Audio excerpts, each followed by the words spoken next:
top teams in the Pioneer League. One from the north, the Paddleheads, and the folks from down south in Ogden, Utah, the Ogden Raptors. Last night's ball game, Missoula led for the large bulk of it. It was an 8-5 win for the Paddleheads, and a run of offense in the 6th and 7th really told the story in last night's ball game, with Missoula outscoring Ogden in the 6th and 7th, 7-1. Got the long ball going last night, did the Paddleheads. Most of their runs a night ago coming via the long ball. Had home runs from Brandon Reilly. It was another leadoff home run. It's becoming a bit of a trend for Brandon Reilly over the last week or so. He's got a couple of first inning home runs from that top spot in the order. And we've seen the power numbers for Reilly come along a little bit more. This year, especially thinking about last year. Last season, Brandon Reilly not known as a guy with much home run pop at all, but the home run numbers have been starting to really come along the last month or so for him. He's had now 7 home runs so far in the 2022 campaign. So, especially for a guy from that leadoff spot, just gives you another thing that you got to try to pitch against, so to speak. And just having a guy that's got some pop at the top of the order, that just gives you one more thing you got to worry about with this Missoula attack. Wasn't just Brandon Reilly, though. Nick Gatewood got in on the act. And, of course, this point almost seems like a formality, but Jason Newman, another home run for him. He has 21, like Savage, home runs this season. And now half of you, that when I just said that, may understand what I was referring to. And the other half may be, what's Jeff talking about? But there's a laugh for some of you folks that understood that reference there, a music reference, referencing Newman's home run total. But it should be a lot of fun on this Wednesday night. It should be a good pitching matchup as well. Ronnie Orta, team leader in wins at 5-3 for these Raptors, will go off against Austin Seidel, guy that's been very impressive in his first couple of starts for the Missoula Paddleheads. 2 wins, 2 starts. His first 2 starts doing a Nick Merkel impression, so to speak. Couple more starts to get to that level. But speaking of Big Merc, got some good news for Merkel. It was cool to see. Figured with the way he was pitching, it was only a matter of time. And quite honestly, I was surprised that he wasn't drafted in the draft, that MLB amateur draft that concluded on Tuesday. But Merkel is going to get his opportunity in affiliated baseball, and it will come with the Milwaukee Brewers system. Signed a contract officially today. We announced it, put out the press release, the whole deal. Great news for Merkel. Was fantastic while he was here. Had the lowest ERA of any starting pitcher with 5 minimum starts in the league this season at 2.70. Mentioned 5-0 in his first 5 starts. Actually had a loss in his last outing with Missoula, so finished up 5-1 overall. And it's one of those where the win and loss in baseball can be a bit misleading at times. Because of that last outing he had at Centene Stadium last week for Missoula, Merkel only allowed 1 earned run over 5 innings of work. So, great stuff from him. He pitched into the 5th inning in every outing that he had with the Paddleheads. So every start he had a quality one. Never gave up more than 3 runs in an outing either. So all in all, just impressive stuff for Merkel. That big, tall frame, even taller than manager Michael Schlack. Schlack at 6'6", 6'7", but Merkel had at least an inch on him. And the one thing that I'll never forget about Merkel is just how he, day one, showed up here and just never seemed to be afraid of the moment in the slightest. It was just business as usual. You would have thought that Merkel had been a professional for a couple of seasons and that he was a returning paddlehead player. But not the case. It was just a couple or a month, maybe just about 6 weeks into his pro career. And he was just outstanding from the moment he got here and he was a real well-liked guy in the clubhouse also. So congratulations to Nick Merkel moving on. And Michael Schlack said it to me, and you can find his full quote in the press release we wrote up, but Schlack touched on it. The reason the Paddleheads exist is for guys like Nick Merkel, guys that went to a small school, maybe for whatever reason got overlooked, and they need a place to shine. And Missoula gave Merkel that opportunity, and he showed the world that he is capable of performing well at the next level. And we wish him all the best in his future endeavors. Kind of another move, we mentioned Joey Lancelotti. This was kind of a weird circumstance. The New York Mets, weeks ago, had said they wanted to sign Lancelotti. Paddleheads announced that he was moving on to the Mets system, but there was a blip in that he was technically still draft eligible. So with that being the case, Lancelotti had to go through the draft process. The Mets just couldn't sign him outright without him going through the draft. So he was kind of stuck in this purgatory zone for a couple of weeks in that period. But draft went by, so he was able to sign with the Mets. So just kind of hang out for a couple of weeks. It was my understanding that he was spending time in Florida training in those couple of weeks before making his way over to the New York Mets system. So Lancelotti and Merkel both, former Paddleheads, now moving on into affiliated baseball.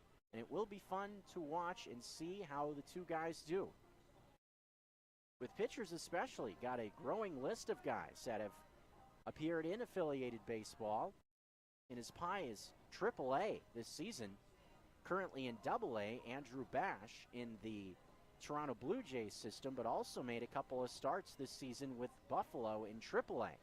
So Andrew Bash seems to have found a pretty solid home with Toronto system. That's just one guy. Got Mark Simon in the Blue Jays system, Matt Mogione in the Seattle Mariners as well. Position player Kyler Castillo is in the Marlins system.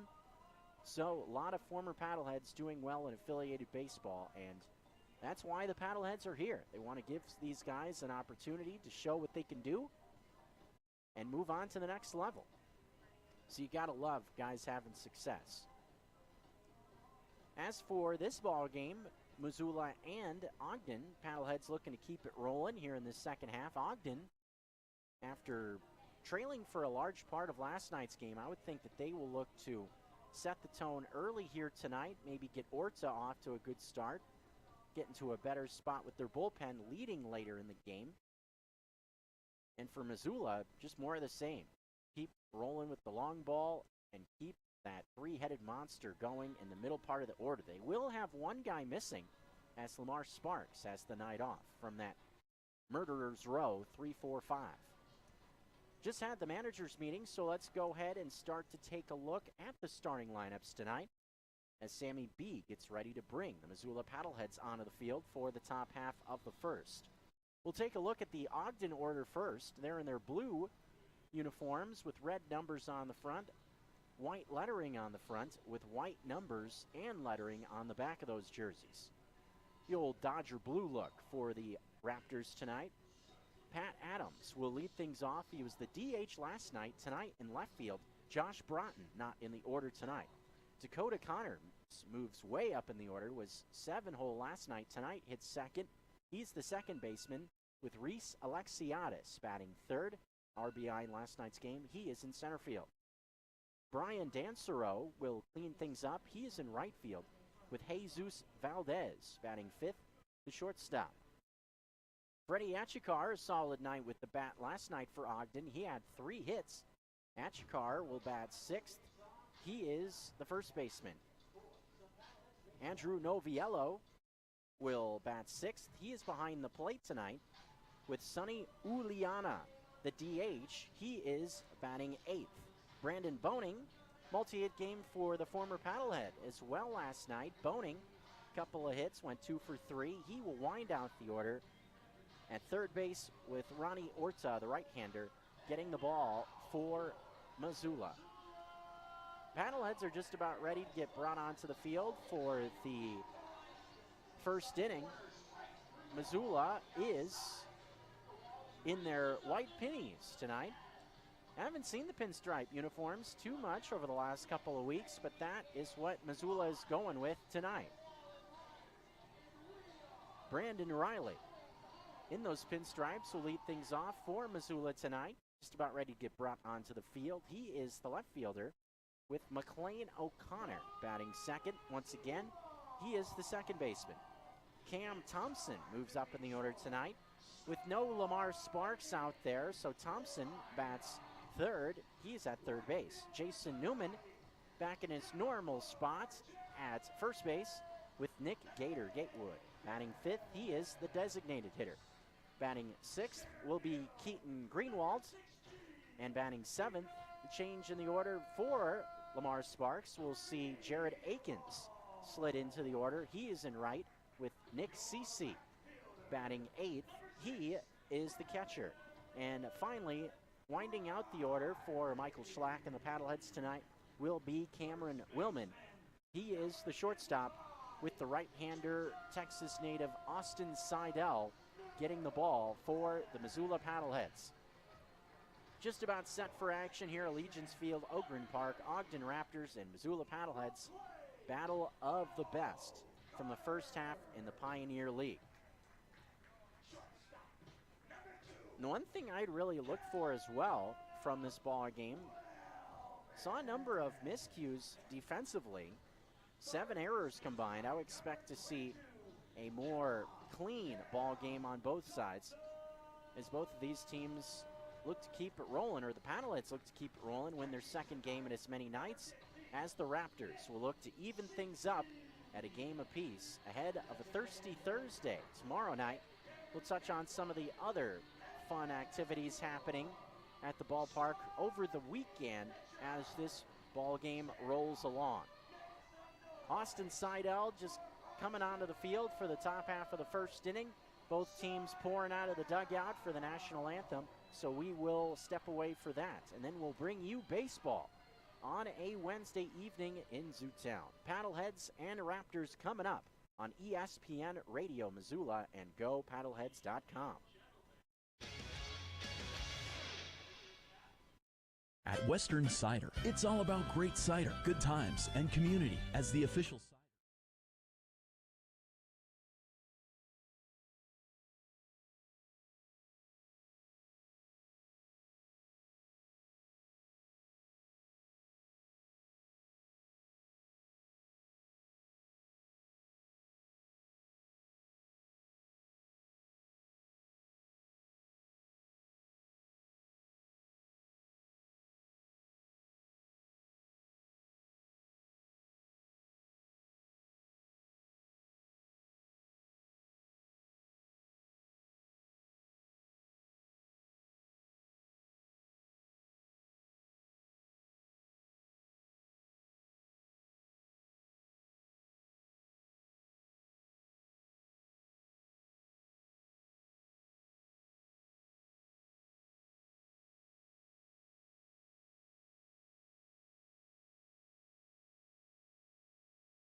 Ballpark. You've got the lineups, we got the teams on the field. Let's play some ball here in the Garden City, Missoula, Montana. Raptors and Paddleheads, game 2 of this 6-game set. Got the Paddleheads on the field for the top half of the first, so let's go ahead and take a look at the defensive alignment for this half inning. Start in the outfield, move from left to right.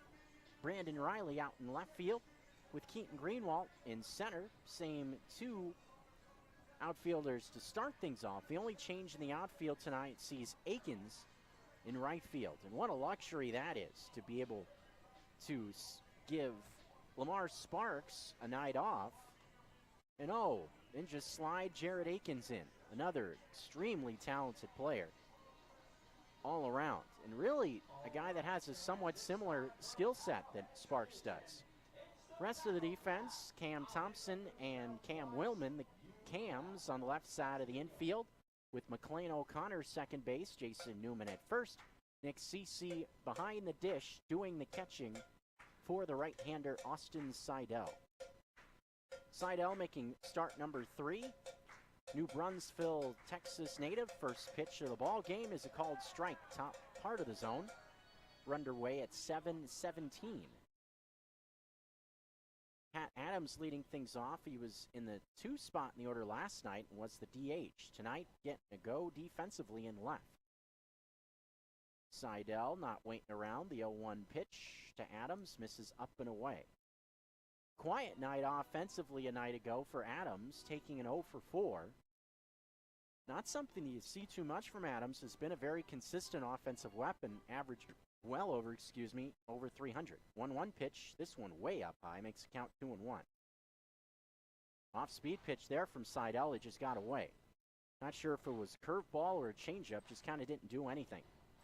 2-1, first batter of the game, the pitch. This one hit high, down the left field line. Thompson in foul ground makes the catch. Behind the bullpen mound, down the left field line. Nicely done by Thompson, getting a quick jump on that pop-up. Not a ton of foul ground over there, but enough for Thompson to be able to track it down for out number 1. So Adams pops it up. That's out number 1 as Dakota Connors will now jump in. Much different spot for Connors in the lineup tonight. Was in the 7-hole, as I mentioned. Had an RBI and a sac fly last night, 0 for 3 otherwise, as Connors takes one outside. A breaking ball from Seidel. First couple of starts, Seidel has done a pretty good job of staying around the zone and pitching to contact for the most part. 2 wins, 1-0 pitch. Ground ball, look out. Going towards third base coach's box, yellow. Count now evened up, a ball and a strike. Cash Beecham showed off the athleticism there. Kind of jumping out of the way. He still got it. 1-1 the count with 1 out. The pitch to Dakota Connors. This one a fly ball, pretty well hit. Straight away left field. Going back is Brandon Reilly. Looking up, and this ball is way gone. Off the bat of Dakota Connors. Connors not a guy you think of for a ton of pop, but he got a hold of one there.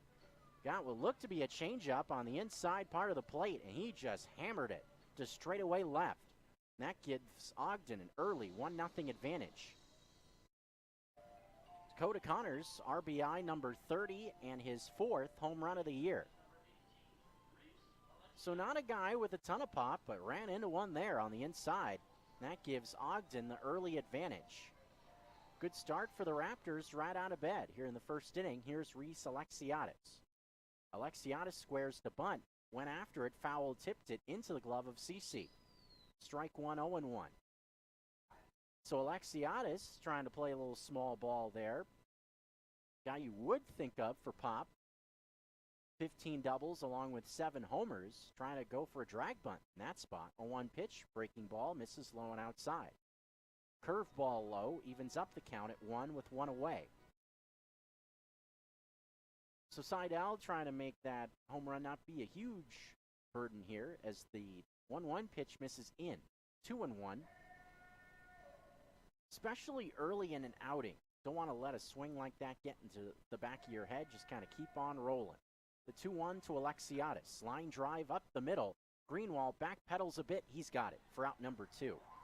That ball was crushed off the bat of Alexiadis. Just one of those balls where you hit it too hard. Too much top spin carry. Just goes right out to the defender.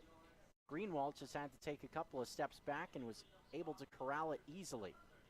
Pitch on the inside came off the bat at 102 miles an hour from Alexiadis. That is the second out of the frame as pitch on the way to Dansereau. Swung on, popped up down the right field line. Going to be a long run for Akins into foul territory, and he can't get there. As it comes behind the bullpen mound on the third base or first base side of the field. Just a long strike off the bat of Brian Dansereau to make it 0-1. Dansereau will have to make the long walk back now towards the batter's box. Ogden off to an early lead, though, thanks to Dakota Connors, a solo shot to left here in the top of the first inning. Didn't see a home run from Ogden last night, getting one right away here in the first. 0-1 with 2 outs. This one hit down the right field line. Akins going towards the line, looking up. He's going to have to play this one off the bottom of the wall. Throwing in towards second base, not in time, as Dansereau has got himself a double. That one just off the bottom of the wall and left, taking on that short porch. Surely if that ball was hit at Lindquist Field, that would have been a can of corn to right, but that short porch, 287 down the right field line, that is extra bases for Dansereau, his 5th double so far this year. That keeps the inning alive also for Jesus Valdez. Valdez doubled in his first at-bat, was quiet after that, though. Guy you have to be careful with. 9 homers with 11 doubles also. Runner at second, 2 outs, looking for another run are the Raptors. Seidel coming home. Fastball misses up high. A ball, no strikes the count. Was the home run from Connors with 2 outs, getting the run in. After that double by Dansereau, Valdez looking to add on to this Raptor early lead. 1-0 pitch. Fly ball, shallow hit, left center field. Going out for it is a couple of guys. Now Reilly coming in amongst 3 or 4 infielders along with Greenwald to put it away. Saw O'Connor, Willman, Greenwald's in the general vicinity of it. It ended up being Brandon Reilly in shallow left to retire the side. Solo home run from Dakota Connors in this half inning gives Ogden the early 1-0 lead. Bottom half coming up on ESPN Radio.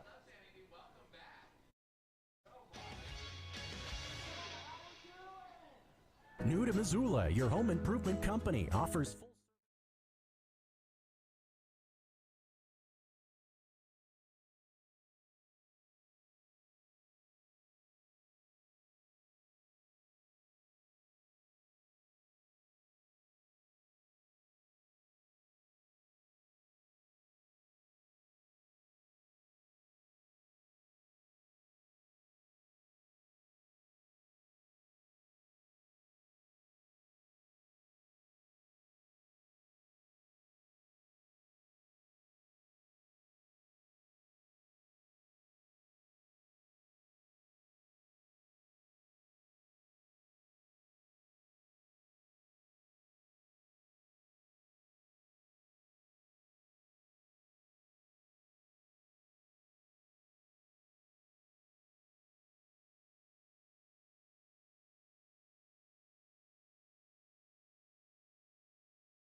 HD3 Stevensville and 102.9 FM on K275BS Missoula.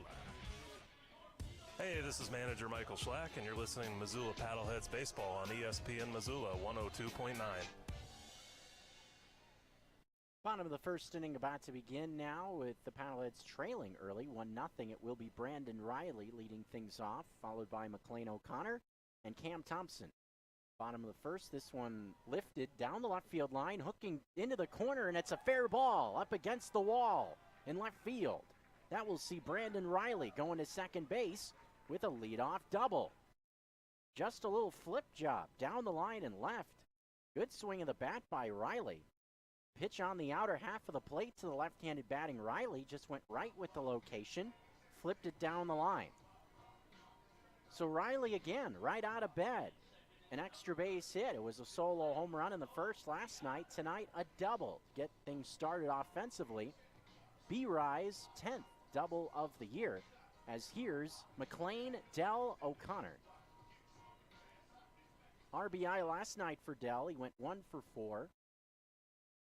RBI number 25 for him. First pitch to O'Connor. Fastball is apparently outside.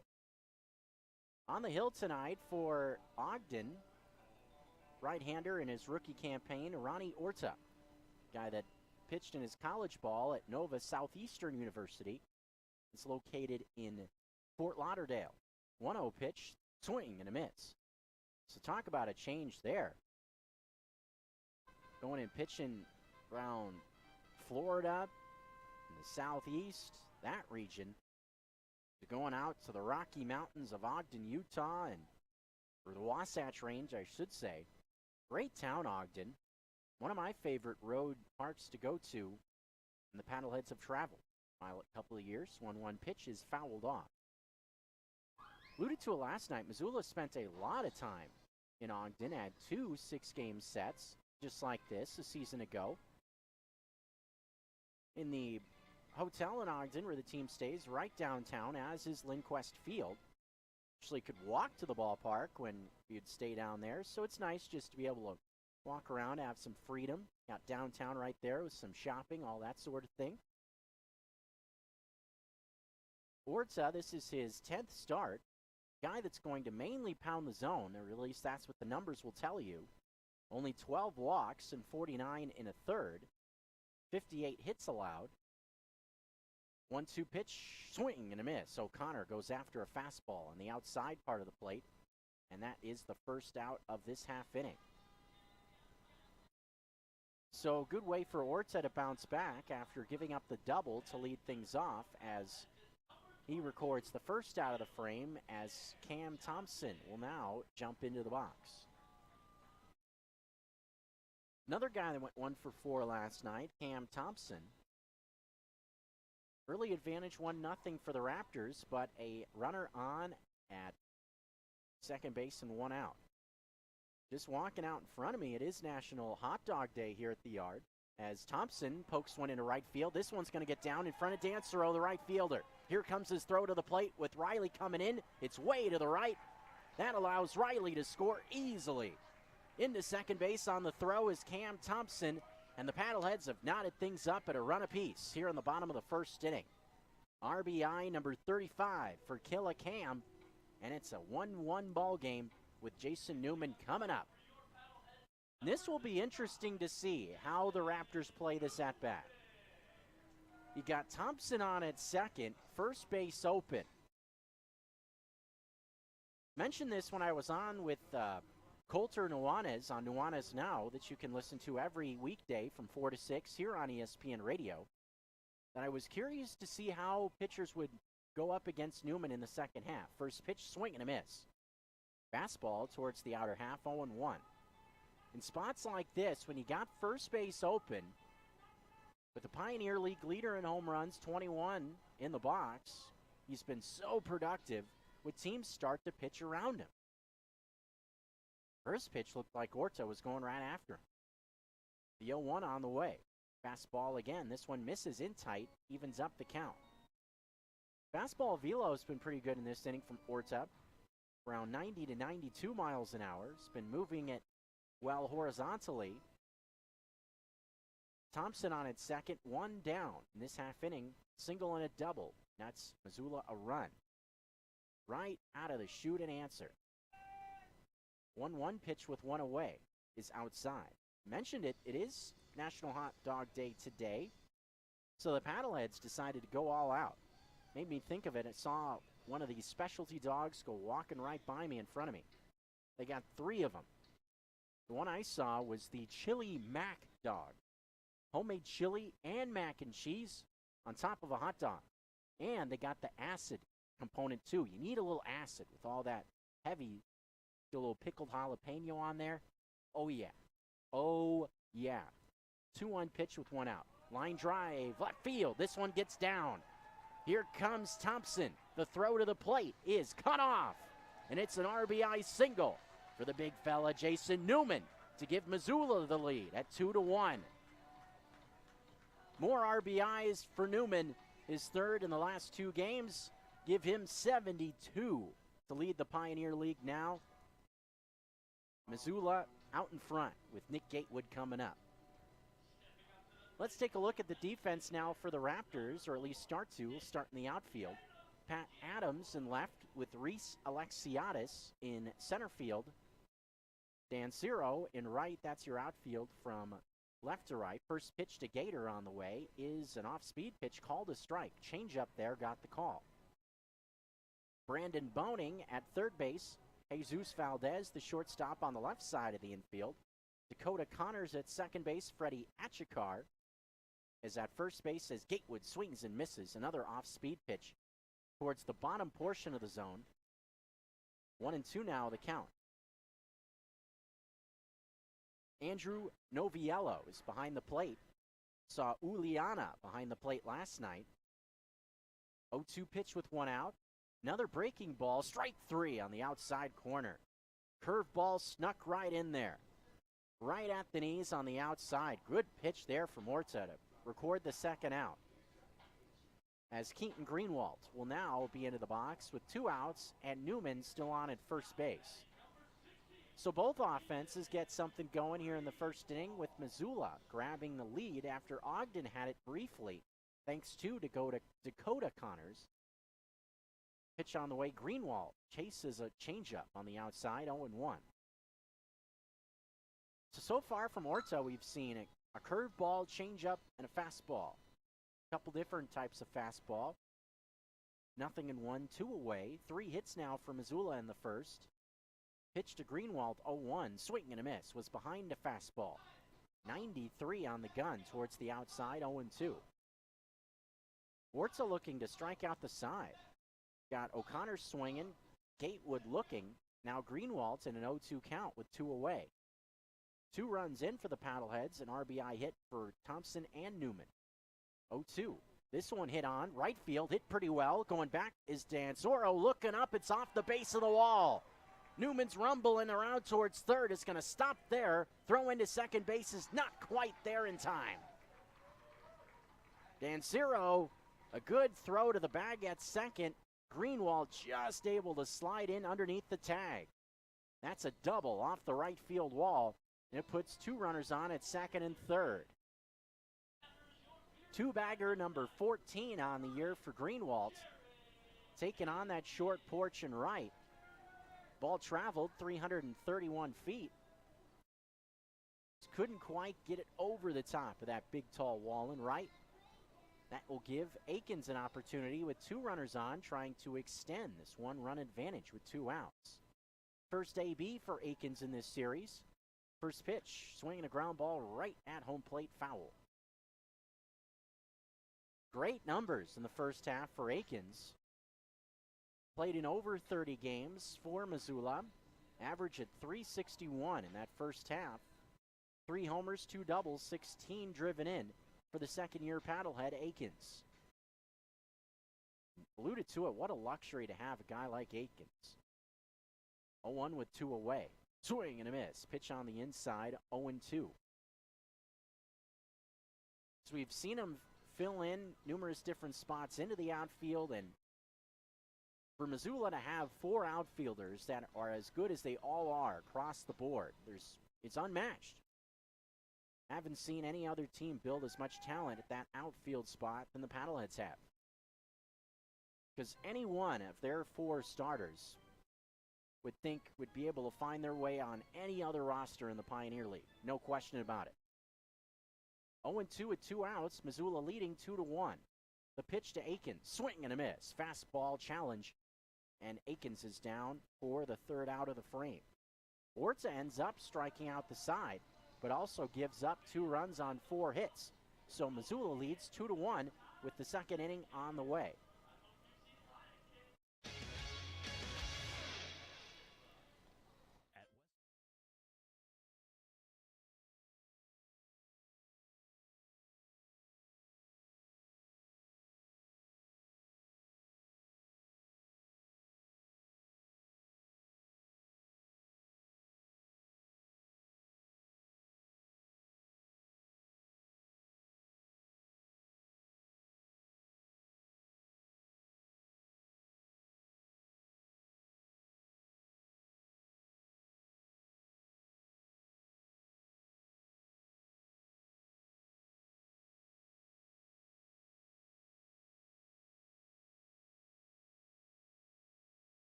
Field, Ogden Park. Missoula leads 1-0, or 2-1 rather, over the Ogden Raptors. A 1-run lead will be Freddie Achikar getting things started in this half frame for Ogden. Solo home run got the Raptors on the board early advantage. Missoula came right back. Achikar, Noviello, and then Uliana this half inning for Ogden. 6, 7, 8 spots. First pitch to Freddie Achikar. Swing and a miss. Bit out in front of what looked to be a changeup on the inside part of the plate. 0-1. Achikar, great night last night swinging it. 3 for 4. 3 singles. 0-1. This one a fly ball. Relatively routine into right center field. Drifting over his Greenwald. He's got it for out number 1. So Achikar kept off the bases. Fly ball into right center field for the first out of the frame. Andrew Noviello will now come into the box. Noviello and Uliana have kind of split time behind the plate for Ogden, and both have been very productive offensively. Left-handed batting Noviello takes the first pitch, heater on the outside corner, strike 1. Noviello, 26 driven in, a .310 average, 26 games played for him. 0-1 on the way, check swing, pitch on the inside. Did he go? Yes, he did. Fastball with a ton of movement on the inside corner, makes it 0-2. When I say a ton of movement, I mean a ton of movement.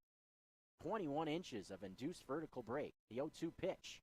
A pop-up, foul ground, third base side. Thompson, does he have room again in foul territory? He does, for out number 2. Second ball corralled in foul ground by Cam Thompson on the left side. And 2 very quick outs for Seidel here in the top of the second inning. Sonny Uliana will now step in. Imagine that the Raptors may have some fun with that Uliana last name. Makes me think of player I watched growing up, Juan Uribe. Middle infielder. First pitch to the Raptor catcher, fouled off to the right. Or tonight, their designated hitter, Uliana, great night swinging it a night ago, had a couple of doubles, went 2 for 4. He's got 10 doubles on the year, 364 average. Mentioned how these two catchers have split some time offensively. That's a ton of production, considering it's been out of the order in at least a number of games this year. 2-1 ball game, top second. Pitch from Seidel, 0-1. Fastball just outside, apparently. The count is evened up at a ball and a strike. Don't think the Paddlehead dugout was too happy with that call. Saw the home plate umpire, Snyder, kind of look over there. Oftentimes means there's some barking going on. 1-1 pitch, this one fouled away to the right. Strike 2 on Uliana makes the count a ball and 2 strikes with 2 outs. We would see Brandon Boning's spot come up, the 9-hitter, if Uliana is able to reach base here with 2 outs. 2 balls hit in the air, 2 outs for Seidel to start this frame, looking for a 1-2-3. The 1-2 offering is on its way. It's a fastball. It's just high. Seidel was kind of starting to cruise towards the dugout. K-Zone from TrackMan had that one right at the top of the zone towards the outside part of the plate. A well-placed pitch, and a 2-strike count just didn't get the call.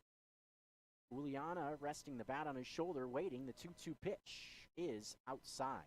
Bit high as well, full count. Seidel trying to go off speed that time, maybe hoping Uliana would go fishing for it. And the 2-2, now the count worked to a full count. Trying to reach base with 2 away, give Boning a shot. Pitch to Uliana is fouled away to the right. Another nice night for baseball. First 2 nights this week, we've seen a lot of clear skies. Not many thunder cells in the area whatsoever. Unlike last week, where it seemed like every other day in Great Falls we were talking about some sort of lightning around. The payoff again. Fastball, strike 3 on the inside corner. So Seidel gets the K he was looking for in that at-bat. Uliana doesn't like it, but that is the end of the frame on the first strikeout of the night for Austin Seidel. Bottom 2 coming up. Missoula leads by 1.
We now return to Paddlehead Play-by-Play on ESPN Radio.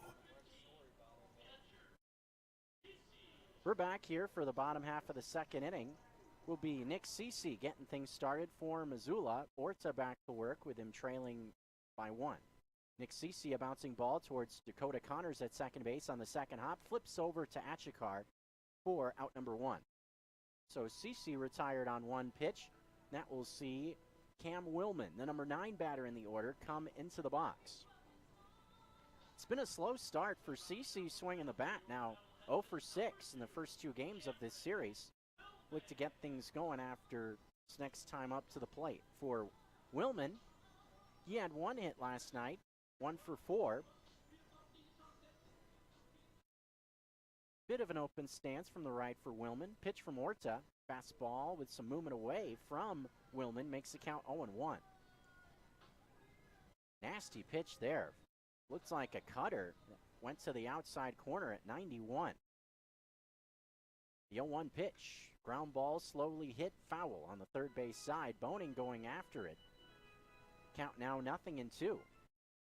It's been kind of offensively for Missoula so far, feast or famine. Had a couple of extra base hits, two doubles,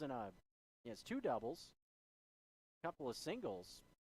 Other than that, weak contact or a strikeout. 0-2 to Willman with one away, with Reilly coming up next. The pitch is fouled away to the right. Tomorrow night, Thirsty Thursday, you can check out the pregame happy hour at Canby Tap House before the game, 5 o'clock. Get some drink specials with your game ticket, then walk on over to the yard. Enjoy some drink specials at the yard as well. 0-2 pitch, strike 3.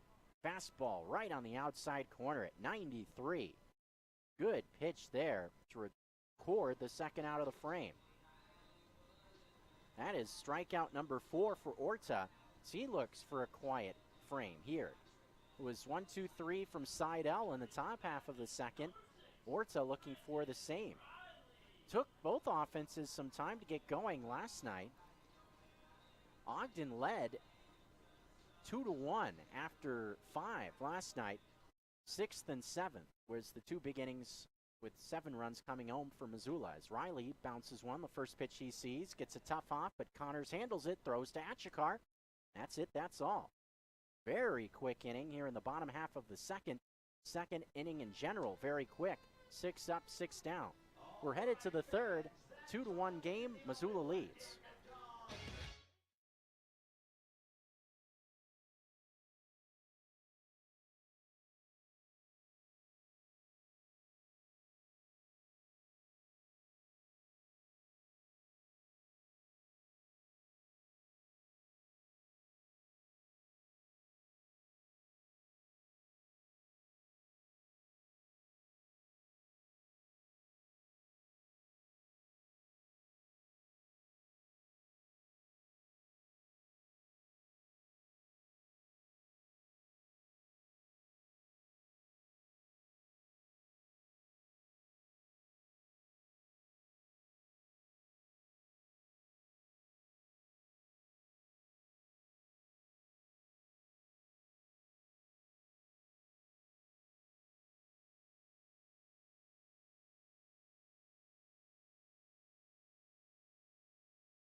Welcome back in here for the top half of the third. Jeff Safford with you.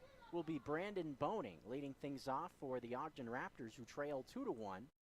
First pitch from Seidel is a foul off to the right, screaming over the top of that protective netting. Again, kind of going to the culinary part of our action tonight. Mentioned the one specialty hot dog, but oh, there's more. There's 2 other ones. Oh boy. Thank goodness they don't got him up here. That wouldn't be good. 0-1 pitch is up high. Evens up the count at 1 ball and 1 strike. Had a Latin featured one. I liked this one. Burria. That's a Latin pulled. They're using pork. It's typically made with beef. 1-1 pitch on the way. line drive. This one hit a ton down the left field line. If it's fair, it's gone, and it is a fair ball and a home run for Brandon Boning. That ball was crushed. Fastball right in on the hands. Boning able to stay behind it and laced it right down the line. Brandon Boning making it hurt a little bit against his old club. Ties the game at 2. He's swung it well first 2 games of this series. Went 2 for 3 last night. Goes deep for the first time with Ogden on that swing right there. 100 miles an hour off the bat, 373 feet. And so far, it's been the long ball for the Raptors, doing all the damage offensively. As Pat Adams steps in, he takes changeup that was down low for ball 1. Framed up nicely by CC, but didn't get the call, 1-0. Adams hit a pop-up and a foul ground, 0 for 1. 1-0 pitch, Seidel sees this one, called strike 1. Fastball, similar part of the zone, maybe a little bit more towards the center of the plate laterally. Even count at 1 to Pat Adams. The pitch swung on and missed. Breaking ball well below the knees. Adams fooled badly that time. Maybe thinking about the fastball or the change. That curveball dipped down further below than Adams thought was coming. Swung right over the top of it.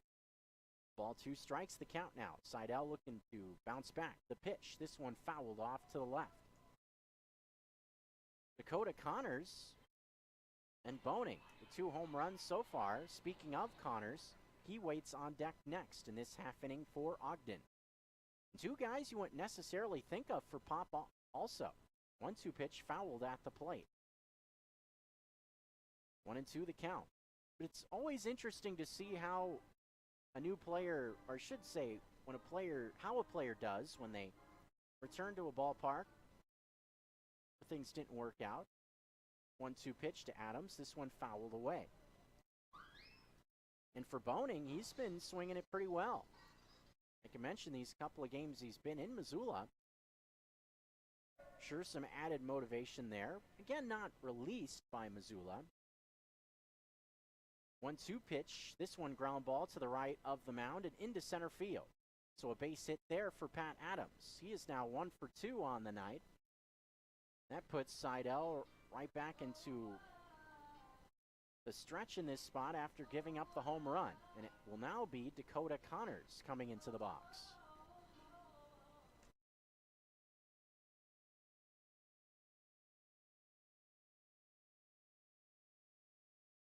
Interesting how both home runs came on pretty similar pitches for Ogden.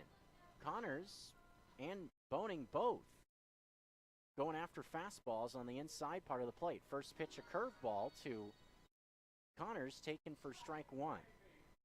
So flipping the hook over there nicely just to steal a strike.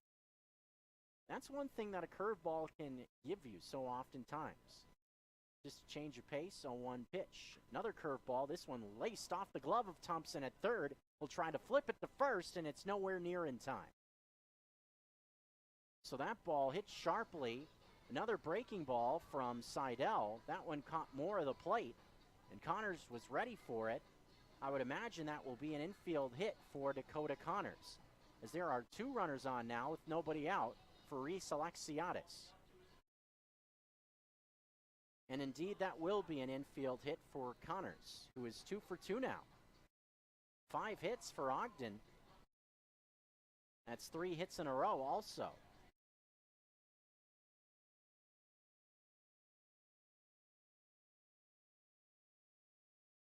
The Raptors may be figuring things out here in the third as Alexiadis pops it up foul off to the right. Chance to get the lead right back in this half frame. Save quiet second inning, very quick. 1, 2, 3 on both sides in the second.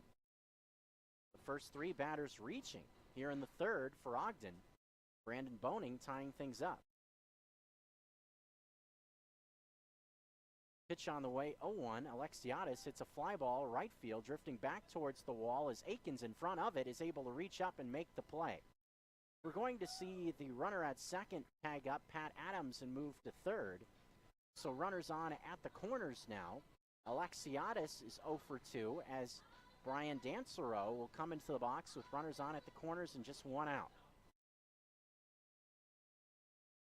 Seen a lot of fly balls so far in general from this Raptor club. Opposite Seidel, 2 of them leaving the yard to this point, with the score tied at 2. Seidel, a guy typically pitches to contact, so looking for one on the ground here to get out of the frame.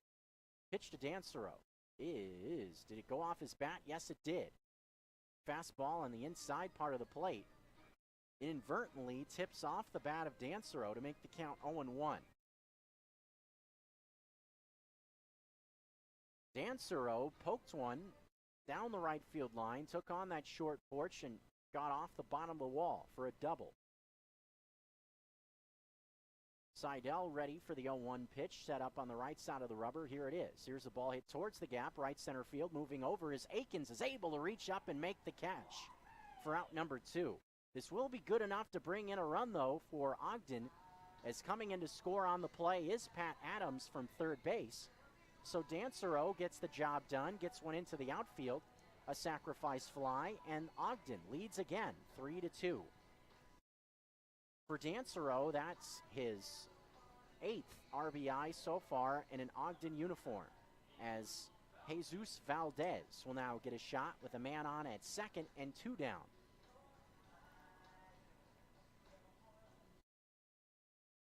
That's just good baseball from Ogden. Knowing that you had a runner on at third, less than 2 outs, not trying to do too much. Just get one into the outfield, get a run in. Pitch to Valdez is up and in for ball 1.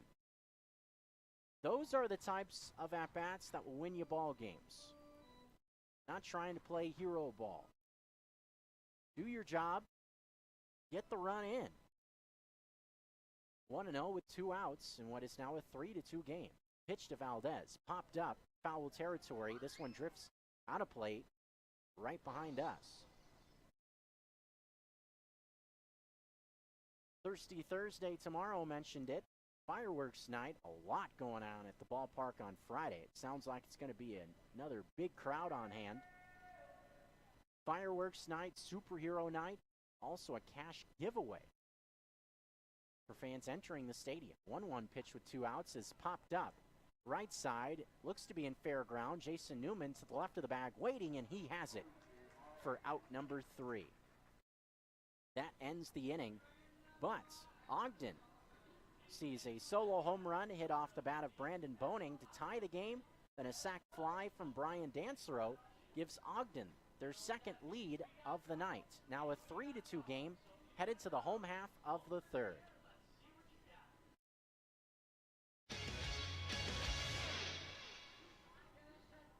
Do you know someone who has a hard time hearing or communicating with others on the phone? What do? Contact the Montana Telecom.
You're listening to Paddlehead Baseball, ESPN Missoula. First pitch to McLean O'Connor sees it grounded to third base and an out. Recorded, Brandon Boning hit the home run in the last half inning. Sees his number called right out of bed to start the bottom half of the third. One pitch, and McLean O'Connor is down for out number one. So the 2, 3, 4 hitters in the process of coming to the plate now. O'Connor is now 0 for 2 on the night. Orta looks for a shutdown inning after seeing his offense give him some support to give the Raptors the lead. Thompson's second at bat, he swings and laces one foul. Look out. Going towards the Paddlehead bullpen. Down the line and left. Look out, Dan Swain. Get out of the way. 0-1. Swain was forced to leap to his feet. Probably a few innings sooner than he wanted to. 0-1 with one out. The pitch to Thompson. Foul again. This one towards the protective netting on the left side. 0-2. Thompson base hit to right field. His first plate appearance. Drove in a run in the first inning, knocking in Brandon Reilly. Paddleheads found a very quick answer after Ogden grabbed an early lead in the first. 3 batters later, in the bottom half of the inning, Missoula had it tied up. The 0-2 from Orta. Fastball tried to be taken back in towards the zone, but missed outside. One out. Ogden looking to even things up at a game apiece. And that would be a big shot in the arm for him. Known how lethal this Paddlehead team was in the first half. 1-2 pitch misses down and away. Off speed. Looks like a changeup to even things up. 2-2. Now obviously a lot of season left for both of these clubs. But you never know what type of scenario may play itself out. You know that both of these clubs will be a part of the postseason come September. The only time they would meet, though, would be in the championship series. 2-2 is strike 3 called. Breaking ball, bottom part of the zone on the outside. Thompson didn't think it was a strike. He can't believe it, but he gets rung up for the second out of the frame. And this is exactly how the Raptors want to face this guy. Jason Newman coming into the box, 2 outs, and the base is empty. RBI base hit to left field for Newman. That gave Missoula the lead in the first inning. That's been the bulk of the production offensively, though, for the Paddleheads. Just the 2 runs in that inning. First pitch to Newman, cut on and missed. Fastball towards the outside corner, 0-1. Orta looking to make it 7 retired in a row. 1-2-3 in the last half inning, tiring the first 2 of this frame and the last out of the first. A 1 pitch with 2 away. Fastball misses outside this time to even up the count at a ball and a strike. Fastball placement to me has been his biggest strength to this point. He's kept it away from the middle part of the plate with good velocity. 1-1 pitch is a swing and a ball hit left center field in the park. Adams moving over is able to track this one down for out number 3. So Newman gets a bit jammed that time by that fastball on the inside. Easy play for Adams. And it's 7 retired in a row for Orta. The Raptors continue to be out in front. 4th inning coming up. 3-2 game. Raptors with the lead.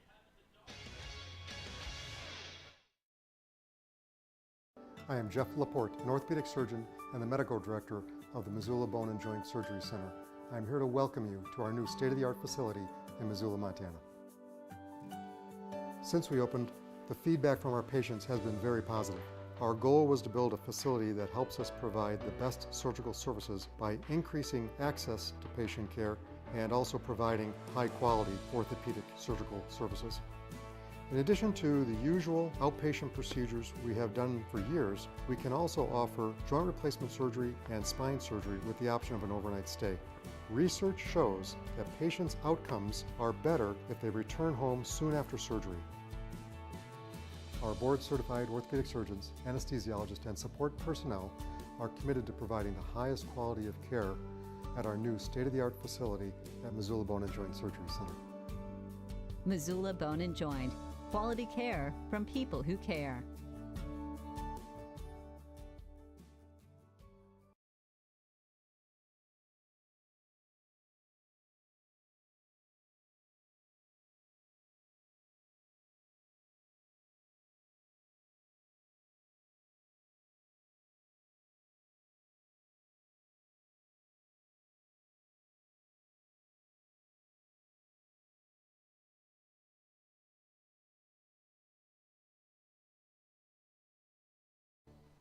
This is Missoula Paddlehead Baseball on 102.9 ESPN Radio.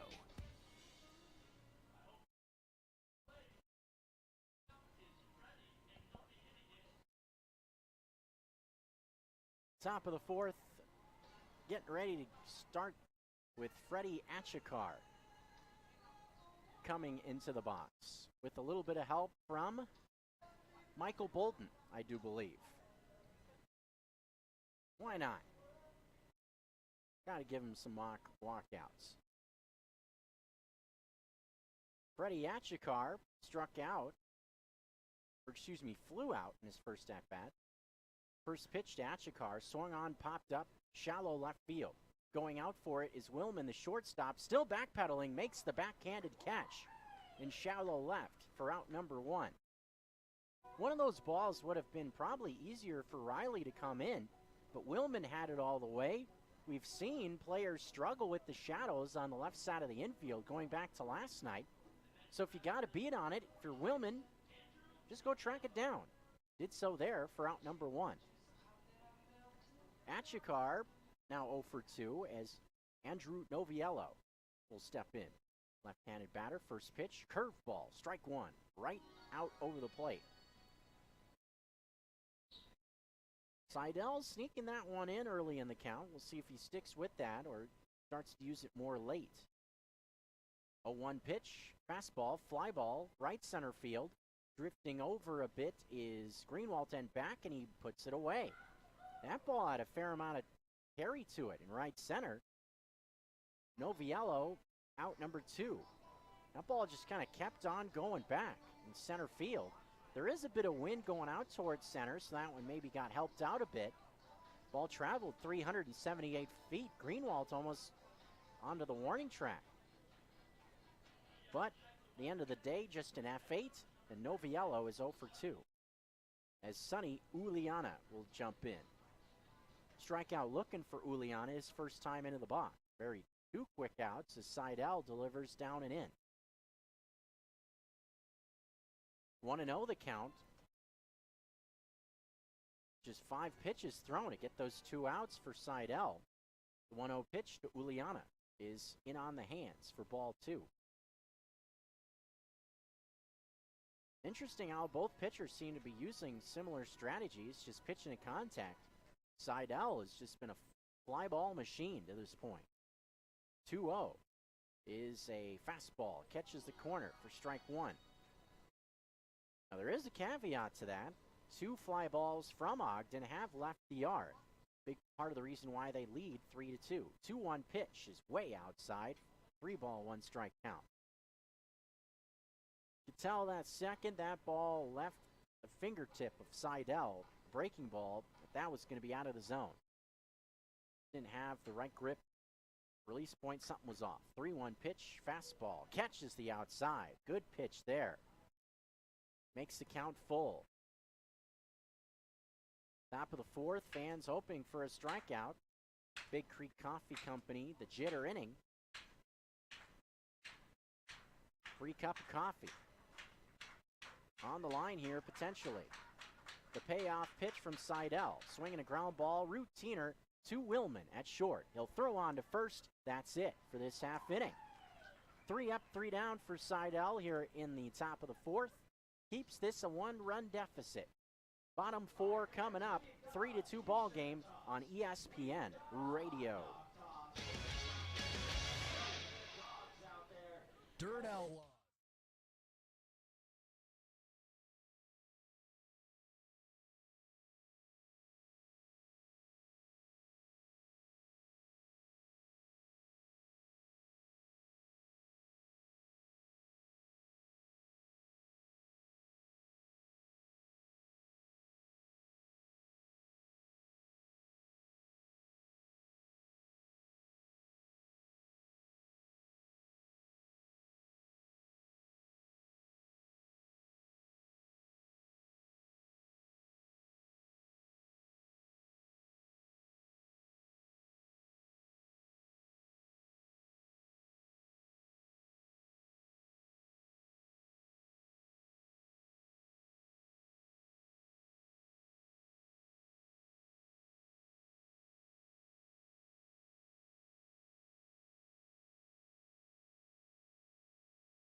ESPN Radio for Western Montana, KKVU HD3 Stevensville, and 102.9 FM on K275BS Missoula. What's up? This is Sammy B, the MC for your Missoula Paddleheads. Thanks for listening to Paddleheads Baseball on ESPN Missoula 102.9 FM. First pitch of the bottom of fourth sees Nick Gatewood bounce it right to Achikar, who flips it to Orta for out number one. So how about that? 2 innings in a row. 1 pitch, 1 out. It was O'Connor in the 3rd inning, and now Gatewood in the 4th. Up there, going back to the dugout quicker than it took to get into the box. And Gatewood's 0 for 2. Keaton Greenwald steps in now.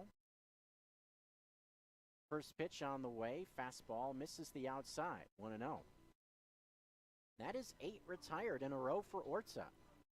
Missoula hasn't had anybody on since Greenwald doubled in the 2nd inning, or the 1st inning rather. 1-0 pitch on the way, Greenwald fouls one off to the right. Evens up the count, a ball and a strike.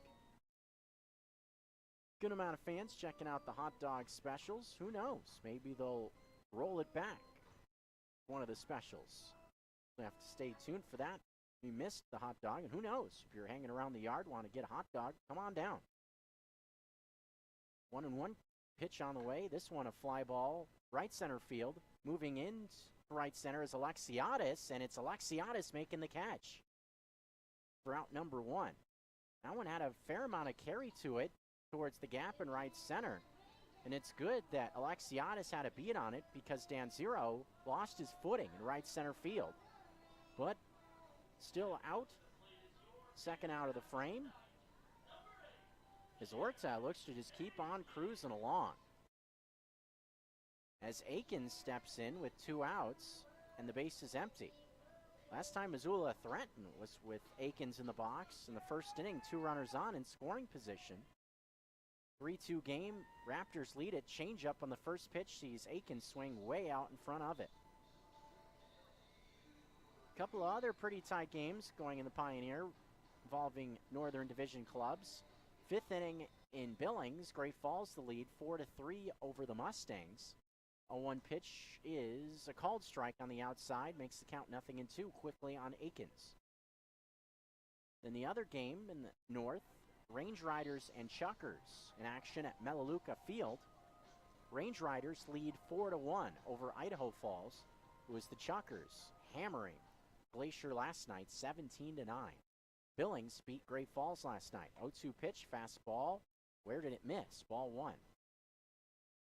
Trackman says right near the top of the zone. Borderline pitch. Ball 1, 1-2. Orta sets, fires. This one foul tipped into the glove of Noviello for out number 3. That will be the final out of the inning. Orta cruising right along. He is now retired 10 batters in a row. He also has 5 strikeouts through 4 innings. 5th coming up. Ogden Raptors lead it by a run. 3-2 ball game. We'll continue on from Allegiance Field after this. Rocky Mountain Truck and Trailer Equipment is a local, family-owned business and proud sponsor of Missoula PaddleHeads.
Not just about the hot dogs tonight. It is, of course, a Wolf Wednesday, also at Legions Field, Ogren Park.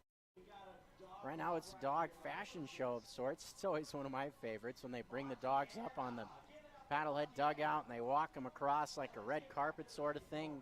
See all different dogs cruising around. Didn't see Sammy B's husky Kylo hanging out today, though. Brandon Boning will get things started here in the top of the 5th inning for Ogden, who leads by 1, 3-2 the score.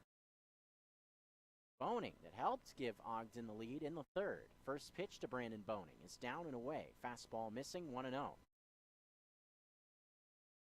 That's because Boning hit a towering shot down the left field line. Fair ball, his first home run with Ogden this year. The 1-0 delivery on the way. Breaking ball. This one finds the outside corner. Even things up. So Boning now, Adams, and then Dakota Connors for the Raptors. 9-1-2. 1-1 pitch to Boning is down below the knees. Off-speed pitch there makes it 2-1. So whether you want four-legged friends or hot dogs, they got you covered. Dogs are in the house here on a Wednesday night. 2-1 pitch is fouled off to the right. Mentioned the Chili Mac special dog. The Latin special Berea dog. I thought that one was good. Looked good anyway. Latin flavored pulled pork. Again, acid component key in my mind. Some pickled red onions on that baby with some queso fresco. 2-2 pitch. Swing and a miss. Change up on the outside portion. Down goes Brandon Boning to lead off the top of the 5th. So Seidel gets his revenge, his second K of the evening, as Pat Adams will now come to the plate. Can't be forgotten, 3rd special dog, a Philly cheesesteak dog. Now that one, a little bit more conventional, but still sounds pretty good. Bunt by Adams on the 3rd base line. CC sliding, throws wildly to first, and Adams is going to reach. That was a great bunt by Pat Adams, going right down the 3rd base side. I'm surprised CC didn't wait that one out. Just let to see if it's going to stay on the line, because that was one of those bunted literally right down the line that's you're pretty much hosed if you're the catcher, if it's a fair ball. So let that one kind of trickle, and maybe you'll get lucky and it'll kick foul. Where CC tried to grab it almost immediately to throw out Adams. So that's a bunt single. Second hit of the night for Adams. Dakota Connors takes a strike. Top part of the zone with a fastball, 0-1. Connors has got 2 hits tonight. Was a sharply hit ground ball that Thompson just kind of knocked down his last time. A solo home run to give Ogden an early 1-0 lead in the 1st. 0-1 delivery, fastball high, evens up the count at a ball and a strike. 3-2 ball game here in the top of the 5th. That bunt single for Adams gives Ogden 6 hits. Missoula with 4.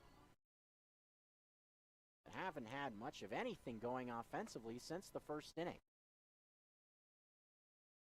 Pitch on the way. This one a cue shot foul down the right field line off the bat of Connors. Curveball right out in the middle of the plate. Connors apparently fooled there, couldn't make solid contact. All 4 hits for the Paddleheads came in the 1st inning. Ortez just been cruising along since. 1-2 with 1 away. With the runner on at first, it's Adams, not with a big lead. Newman on the bag with him. Seidel on the right side of the rubber sees time called at the very last second. Seidel went ahead and delivered the pitch. Didn't count with time being called. That was awfully late.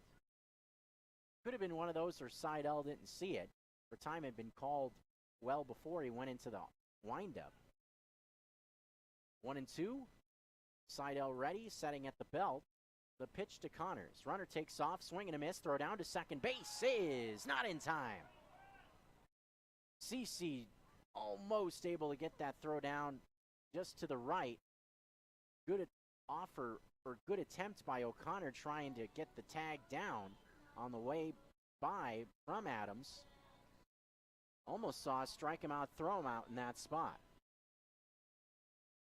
Saw one last night on a play at third with Achikar in the box. It is the second out of the frame on the second K for Adams in the inning, or for Seidel rather. Adams at second base now as Reese Alexiadis comes into the box. Alexiadis waits the first pitch, curveball, you bet, on the outside corner, 0-1. 2 routine fly ball outs for Alexiadis, trying to come up big here, trying to extend what is a 1-run advantage at this point for the Ogden Raptors. 3-2 game here in the fifth. The 0-1 pitch is in the dirt. CC sees it get away from him for just a split second, not long enough to allow Adams to try to move up to third base.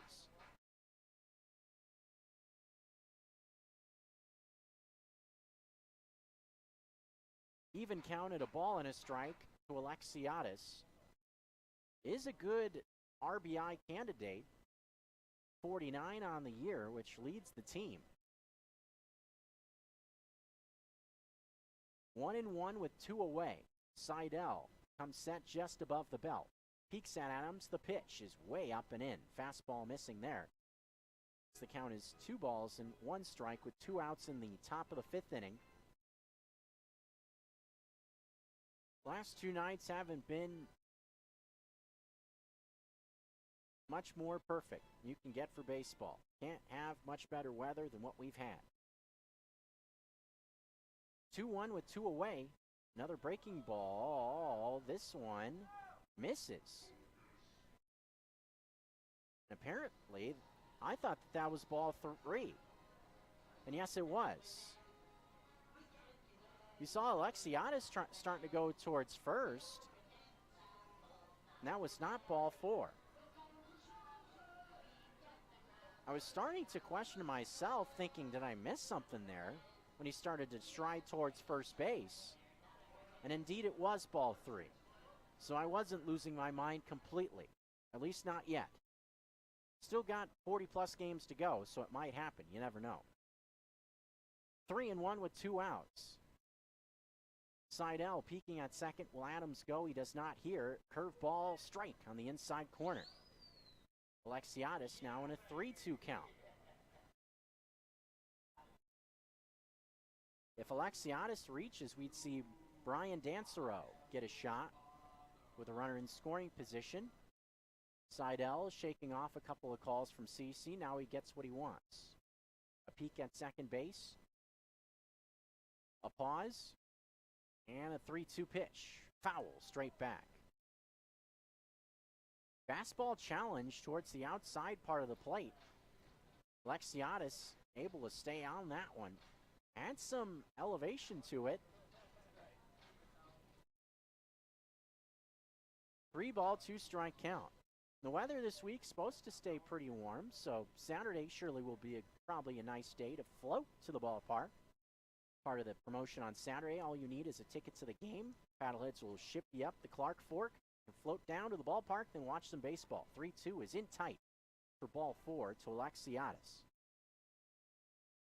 That is the first free pass issued by Seidel.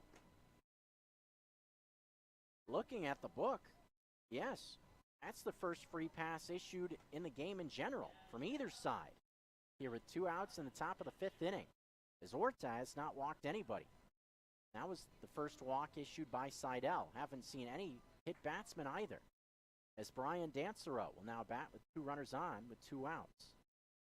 Here's the pitch from Seidel. Ground ball slowly hit left side. Willman coming in is going to throw across the diamond just in time to get Dansereau for the final out of the frame. So a couple of runners on, a bunt, single, and a walk, but no runs in this half inning for the Ogden Raptors. It stays a 1-run game with Ogden up 3-2. Bottom 5 on the way on ESPN Radio.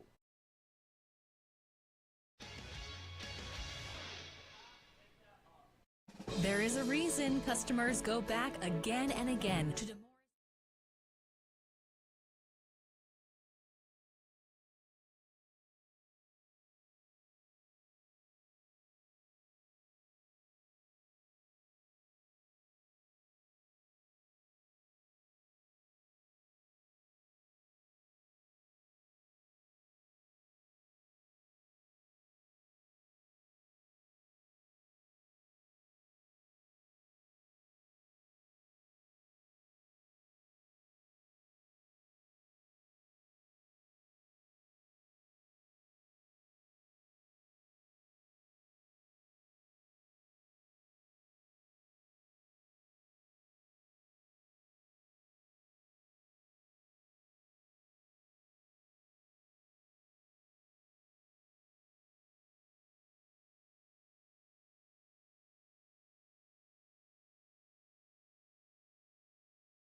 your radio? Stream Paddlehead Baseball live on 1029ESPN.com or on the TuneIn Radio app.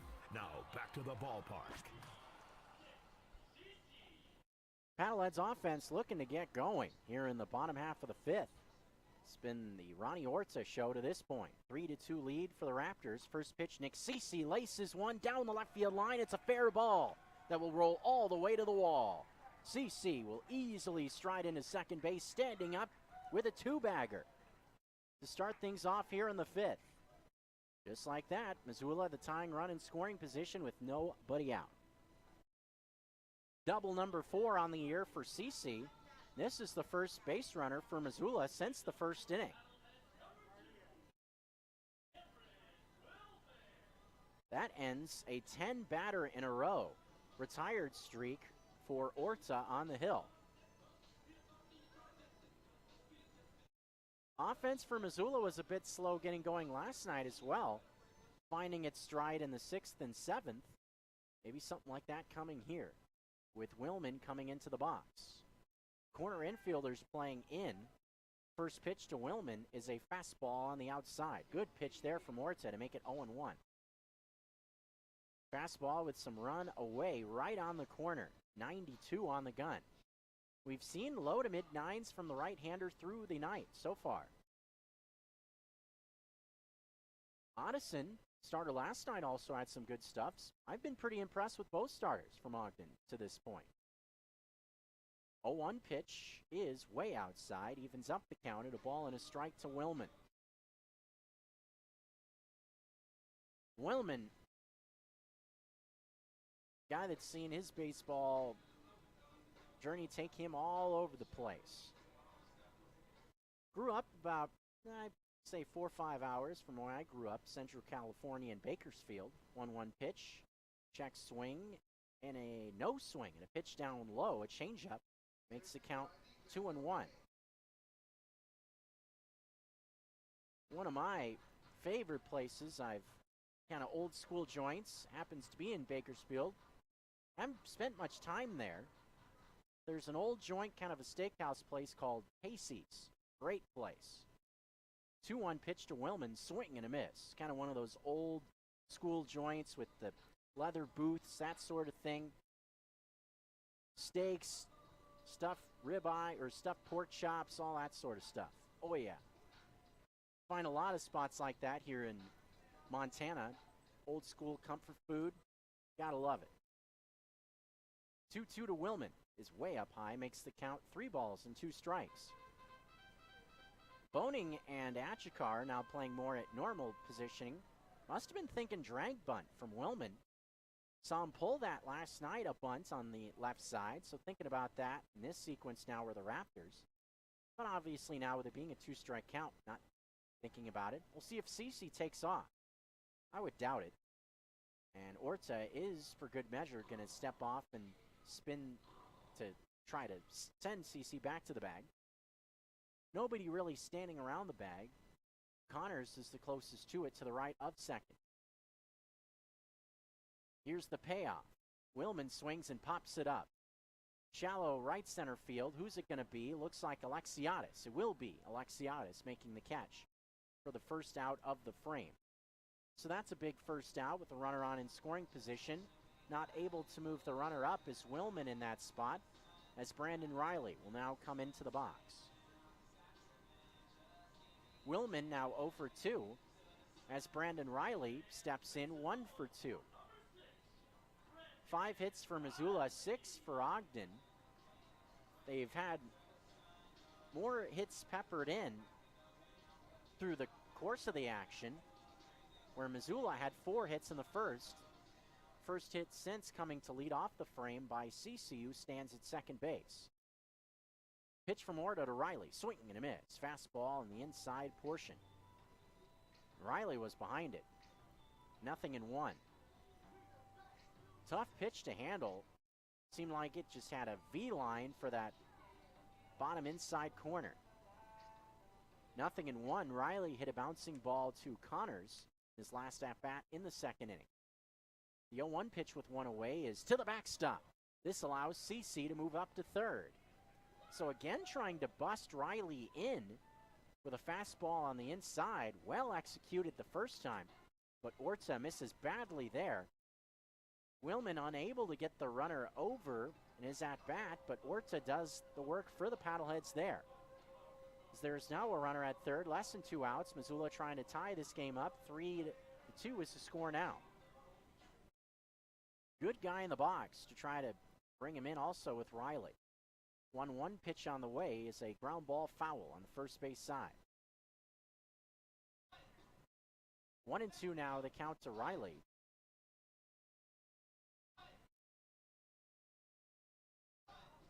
The good professional approach for Reilly. Reason why good guy to bring up in this spot. Not trying to do too much. The 1-2 pitch with one away. Swing and a miss. Fastball blew it by him. Maybe just a hair above the belt. Orta, huge second out to take a lot of the stress off this inning. Not a guy that strikes out a ton either, especially not in a situation like that. 7 Ks now for Ronnie Orta.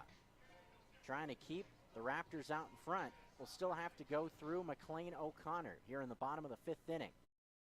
With a runner at third. First pitch to O'Connor. Swing and a miss at a pitch in the dirt. O'Connor thinking fastball. Got the breaking ball. 0-1. O'Connor hasn't seemed to pick up Orta too well in his first 2 plate appearances. Struck out swinging a slow grounding bouncing ball towards Boning in his last time on the first pitch he saw. The 0-1 with 2 away, way up and in. That gets by the catcher. Here comes CC. He scores. Sliding in feet first. So 2 wild pitches of all things in this half inning gives Missoula an opportunity to tie things up. And now Cash Beecham is out talking with the umpires. Not sure what he's unhappy about. Maybe thinking the only thing has to be is that he's thinking that O'Connor interfered at home plate.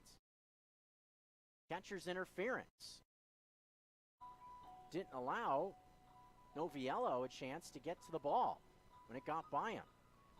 Pitch was up and in to O'Connor, relatively close to where he was standing. But it's kind of tough to ask O'Connor to, do more than protect himself with a fastball coming right at him on the inside part of the plate. Cash Beecham getting a conversation out of the umpires. As it stands now, Missoula tying the game on a wild pitch here in the bottom half of the 5th inning. The umpires having a conversation about it. And now they're going to talk with Michael Schlack, so I think that they're going to make a call reversal here, and they're going to call this batter interference on McLean O'Connor, and that run will be taken off the board.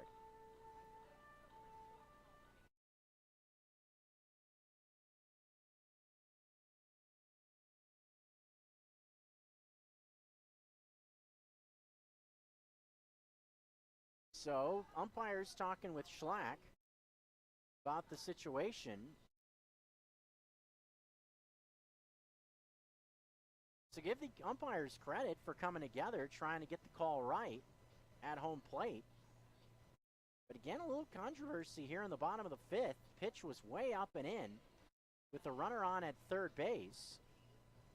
And I believe what Cash Beecham was looking for was catcher interference to be called on O'Connor, not giving the catcher an opportunity to get to the ball that was up and in.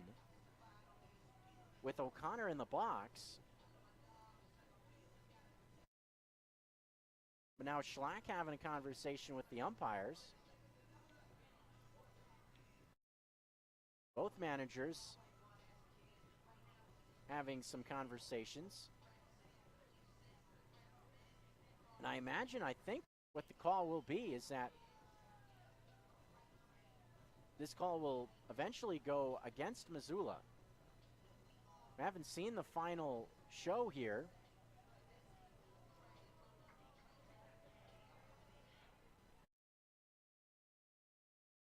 So CC looks like is coming out of the dugout. So it looks like he is going to have to go back to third. Michael Schlack is irate. And now O'Connor is tossing his bat. And now O'Connor is going towards first. So are they saying that O'Connor was hit by a pitch? That's has to be what the call is. They're saying that pitch up and in hit O'Connor. So at that point, the ball would have been dead. So not batter's interference with the catcher in the box, or behind the plate, I should say. They call a hit batsman with O'Connor in the box. So he gets put on first.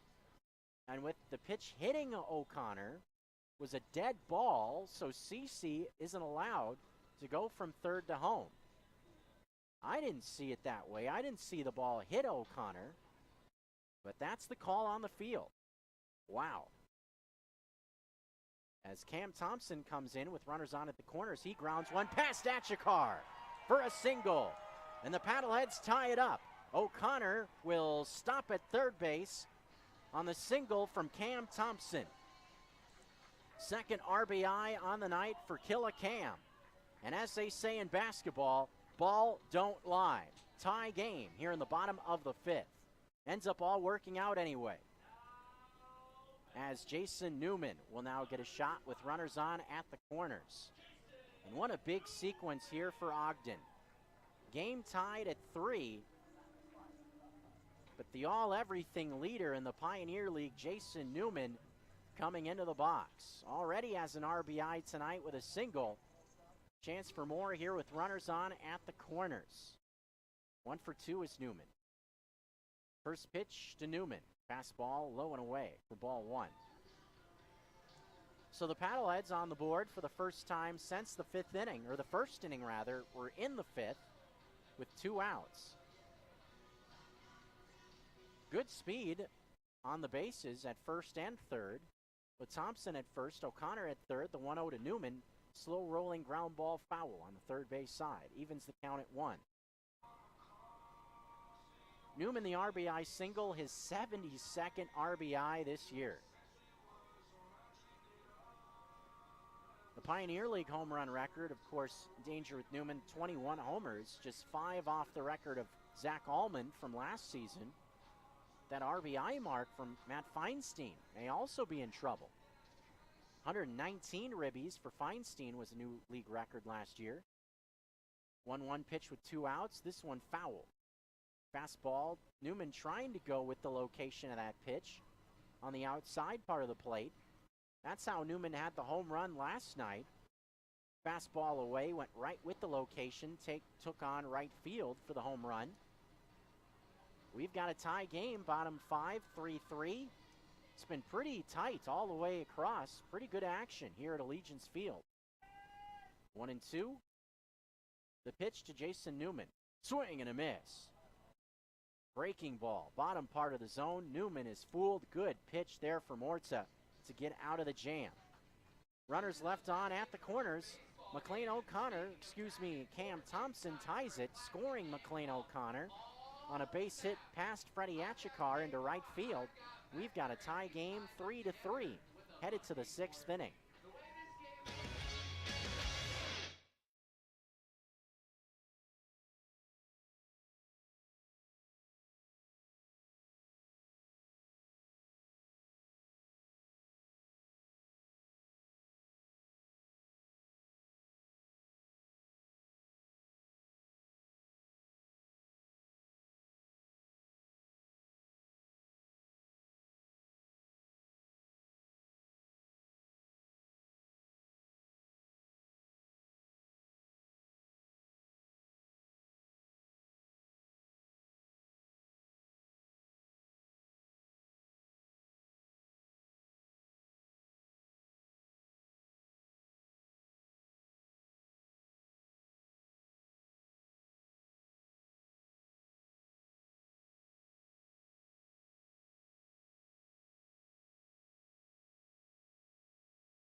We got a tie game here for the 6th inning. 3-3 tie. Cam Thompson has been keeping the Paddleheads offense in it. First 5 frames, he's got 2 RBIs, tying the game with 2 outs. After kind of a strange sequence on what was deemed to be O'Connor getting hit by a pitch on the inside. Michael Schlack was irate when that call was made. Jesus Valdez will start things off in the 6th. We'll see Austin Seidel start the inning. First pitch on the way. Valdez takes a strike. Fastball, bottom portion of the zone, 0-1. Jesus Valdez, quiet tonight, 0 for 2. Relatively quiet the first 2 games so far. 0-1 pitch, fastball again, strike 2. Attacking that outside part of the zone. Saw Seidel go 7 in his last outing. Not something we've seen a ton from Paddlehead starters this year. 0-2 the count as Valdez will step out. Valdez, Achikar next, then Andrew Noviello. The 0-2 to Jesus Valdez is just low with the fastball. 3 pitches, 3 fastballs, 1-2 the count. Orta has been piling up the Ks on his side. Seidel mainly pitching to contact with 3 strikeouts. 1-2 to Valdez. Check swing, breaking ball, missing the outside. 2-2 the count. Good idea to go outside with the breaker, just missed a little bit far out of the zone, a little bit too far. Free swinging Valdez didn't go after it. Pretty tight action around the north tonight, this being an interdivision battle. 2-2 pitch on the way, this one popped up foul. Fastball in on the hands, jams Valdez. Probably fortunate that one didn't go into the field of play. Good spot on that 2-2 pitch from Seidel. For the most part, has avoided barrels. 2 of the 3 runs coming on solo blasts for Ogden. Tie game at 3 in the 6th. Here's another 2-2. Breaking ball, poke foul down the left field line. Another curveball from Seidel that was up above the zone. Valdez was out in front of it. More action 7 o'clock tomorrow night. Discounted suds, $3 domestic drafts, $4 craft beers, part of Thirsty Thursday. Always a good way to get to early start to the weekend. 2-2 pitch to Valdez, swing and a miss. Goes after a fastball. On the outside for strike 3. Good pitch sequencing there from Seidel. Changing up his location, his pitch types, staying around the zone. Eventually gets Valdez to chase a fastball that was just a hair off the plate for out number 1. That's textbook pitching right there. Moving your stuff around left and right, up and down, going around the zone. That's how you get outs. First pitch to Freddie Achikar is up high, 1-0. It may sound kind of simple, but one of the biggest things a professional pitcher, a young guy, can learn is how to pitch. 1-0 pitch is fouled off. How to mix your pitches up, sequence them right, where to locate them to get yourself in a good count.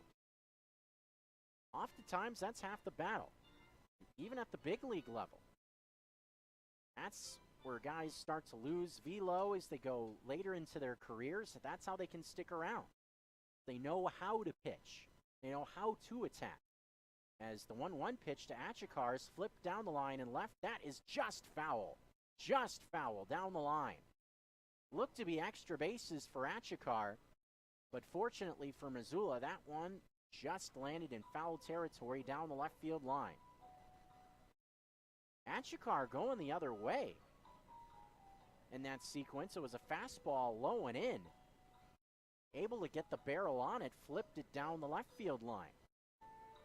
But just couldn't quite straighten it out enough to keep it fair. 1-2 now to Achikar, who is 0 for 2 thus far. Tie game at 3 in the top of the 6th inning here in Missoula. Seidel looking in at Achikar, waving that bat around, waiting. Here's the 1-2 pitch. It's a swing and a ball fouled off just to the left a bit. almost right over the top of the owner's box, just to my left, where team owner Peter Davis often hangs out.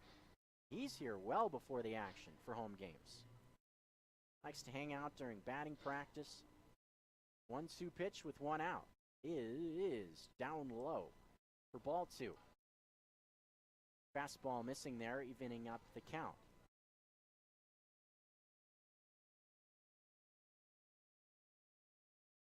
For Ogden, a run in the first and 2 in the third. That's been it for them so far. 2 in the first for Missoula and 1 in the last half inning, the 5th for the Paddleheads.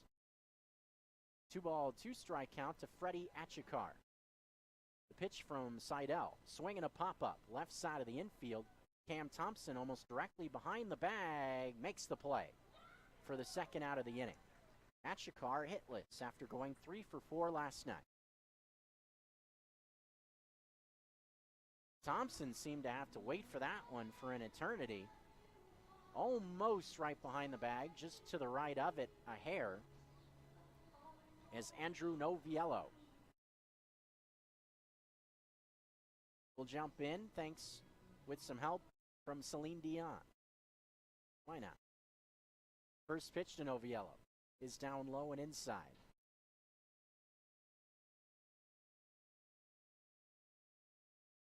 It is one of the funny ones they do in between innings sometimes. They do the Titanic cam. Fans in the stands will mimic that famous scene with Leo DiCaprio and Kate Winslet. They get on the very tip of the Titanic and spread their hands out, you know, so elegantly. 1-1 with 2 away.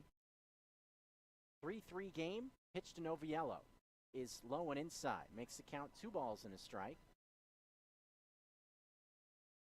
Titanic? I don't think I've seen that movie all the way through. Seems like it's always one of those flicks that kind of comes on cable television. You'll catch maybe half hour here or there. 2-1 pitch to Noviello is outside. It's a real long movie. That's part of it.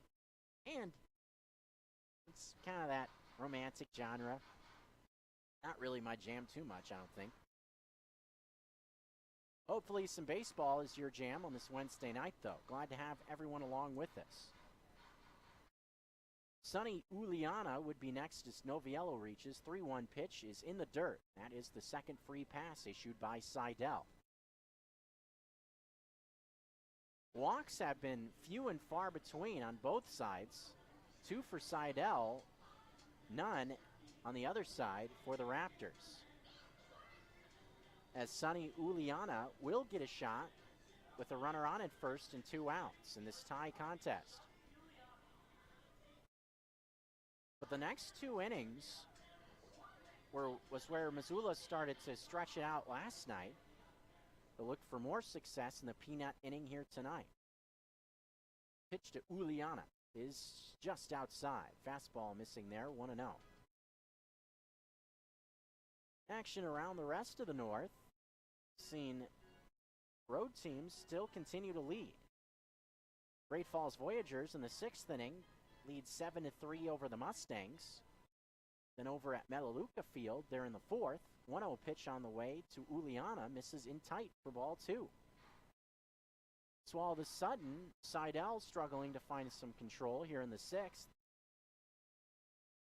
4th inning at Melaleuca, Range Riders out in front of the Chuckers, 7-5.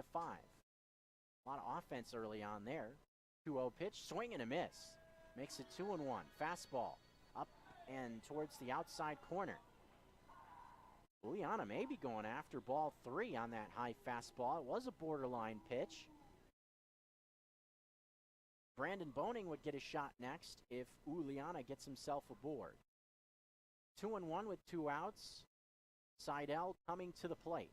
Outside, fastball missing. Another 3-ball count. Some activity has begun in the Missoula bullpen. First time we've seen anybody get up on either side. It's Alexander up and throwing in the Paddlehead pen. 2-1 the count to Sonny Uliana.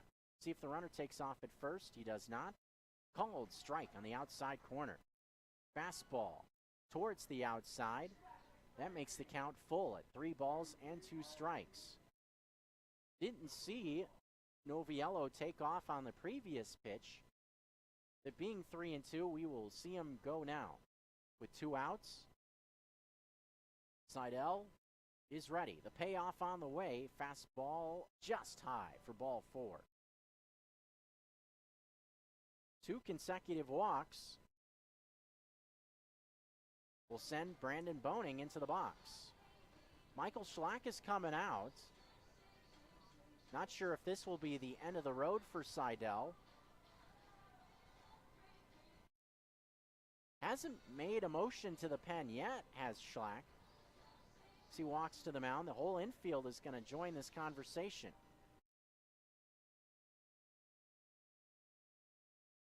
So Schlack checking in with Seidel here in the 6th inning. Got the first 2 outs quickly to Valdez and Achikar, pop up in a strikeout. But after that, 2 consecutive walks has put some pressure on this frame.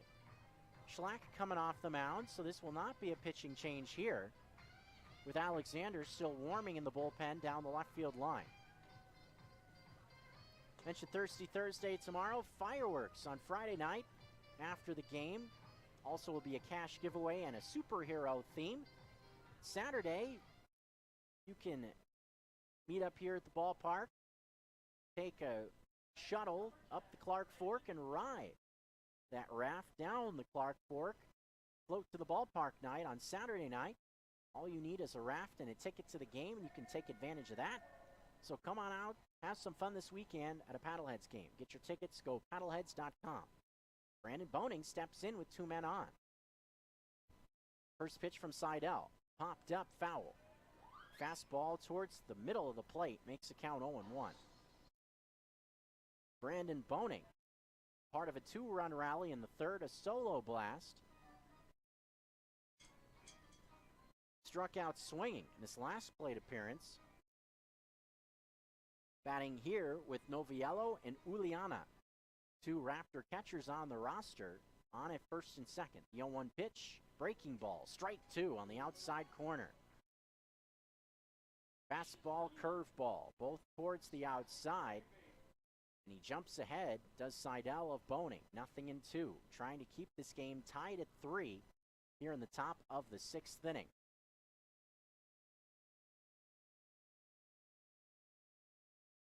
Seidel is ready, set at the belt. The 0-2 delivery. Fastball, strike 3 on the outside corner. Buenos dias, buenos tardes y buenos noches, Senor Boning. Big K there for Seidel, and he strikes. 2 runners on at 1st and 2nd. Peanut inning coming up. 3-3 tie. We'll roll on after this from the Garden City. Hi, I'm Dave Lapham. I was motivated to have surgery because I can no longer do the things I love doing without the pain. I had a total knee joint replacement surgery, and I'm so happy with the care that I received. The surgery went so well, I was up and walking within a few hours and went home the next morning. I would recommend Missoula Bone and Joint to anybody who wants to keep being active without the constant pain.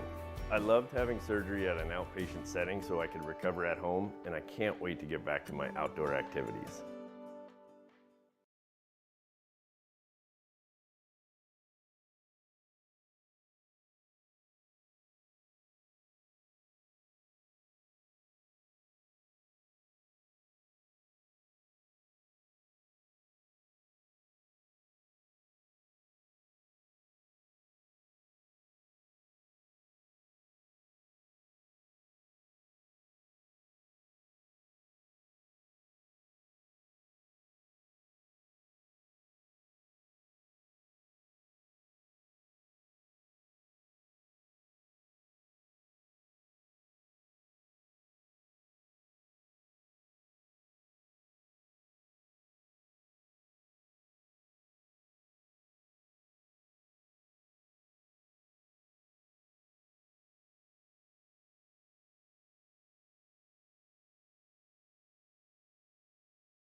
Ground ball, first base side. Achikar can't get to it. It's into right field for a base hit for Gatewood. Kind of interesting watching that. Achikar kind of started towards it, then stopped. I'm not sure if he was expecting Connors to get over there or not. Either way, skipped through the right side of the infield, and it's a leadoff single for Nick Gatewood.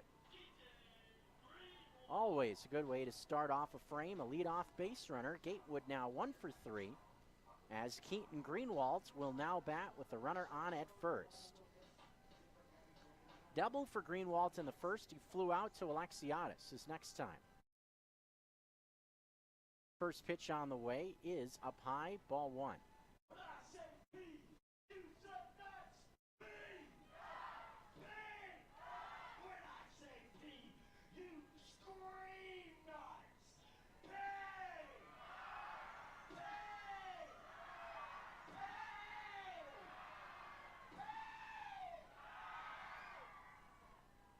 Sammy B's back. 1-0 pitch is low and outside. Fastball missing there. Didn't have Sammy B here last night, but made his return, had a bit of a vacation. Hopefully Sammy B had some nice time away, bringing the peanut chance to us here in the 6th. Gotta love it. 2-0 pitch to Greenwald. Check swing, and this one is just low on an appeal, no swing. 3-0. So Orta may be showing some signs of some fatigue here. Hasn't walked anybody all night, and is in a 3-0 count with Gatewood on at first. Also has to deal with the antics of the peanut inning. 3-0 pitch. Fastball just misses inside. That's a 4-pitch walk to Greenwald. Now a pair of arms throwing in the bullpen down the left field line for Ogden. A righty and a lefty are up. Left-handed batting Akins coming into the box. And it will be interesting to see how short the leash is for Orta out there on the hill here in the 6th inning. He's pitched pretty well to this point. 3 runs allowed. Had that stretch where he retired 10 batters in a row as well. But maybe coming to the end of his leash, so to speak, in terms of his control. And fatigue factor also something to look at here. Akins comes into the box. First pitch to Akins is way outside with a breaking ball. That's 5 in a row out of the zone from Orta. Have to think if he walks another, that's going to be it. Looks like time is going to be called in this spot. We're going to see a mound visit. Yes, we will. Les Lancaster, the pitching coach, will make his way out to the mound to have a word with Orta.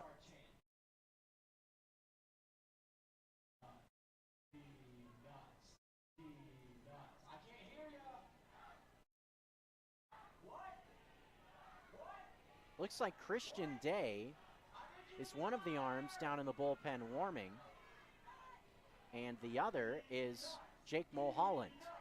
Mulholland we saw last night, one of their situational lefties. I would think Mulholland would be thinking more about the top of the order at this point, with a pair of right-handed batters lined up after Akins.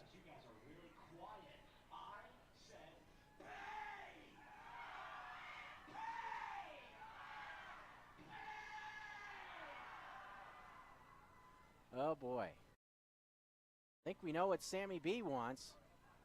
He wants some darn peanuts. 1-0 pitch to Akins. This one skied foul. Left side to even things up.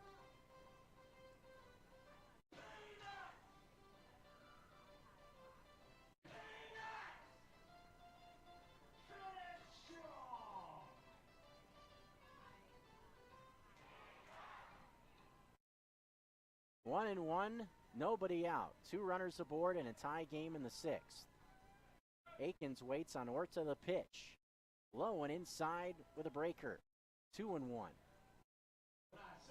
Nicely done by Akins, just letting that one fall off the table. Tough pitch to lay off of.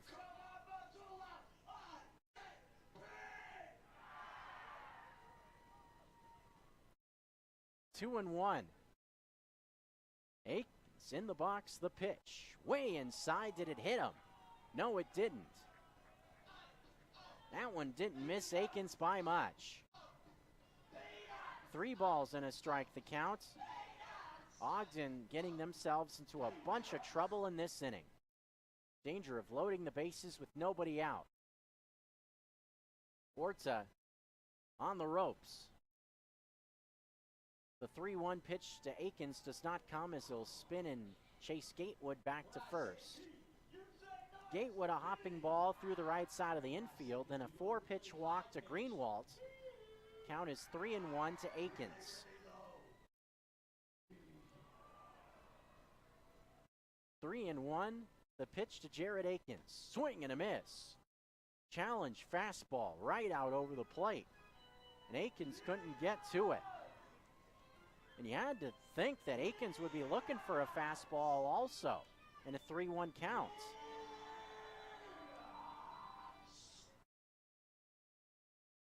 Three and two. 2 runners on. Big pitch here. Will they be on the move? The runners. We'll see. They don't go. The 3-2 is grounded past Valdez into left field. Here comes Gatewood. The throw from Pat Adams will not come to the plate. And the Paddleheads get the lead back. Jared Akins, an RBI single, makes the score 4-3 Paddleheads. And they are far from done in this inning. Here comes Cash Beecham. This will be the end of the road for Orta.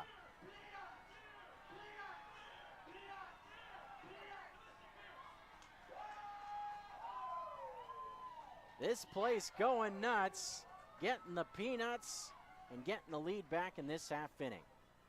Pitching change taking place. We'll step away. Missoula back out in front, 4-3. They've got 2 runners on and nobody out. Pitching change happening right now.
Again here in the 6th inning as they did a night ago.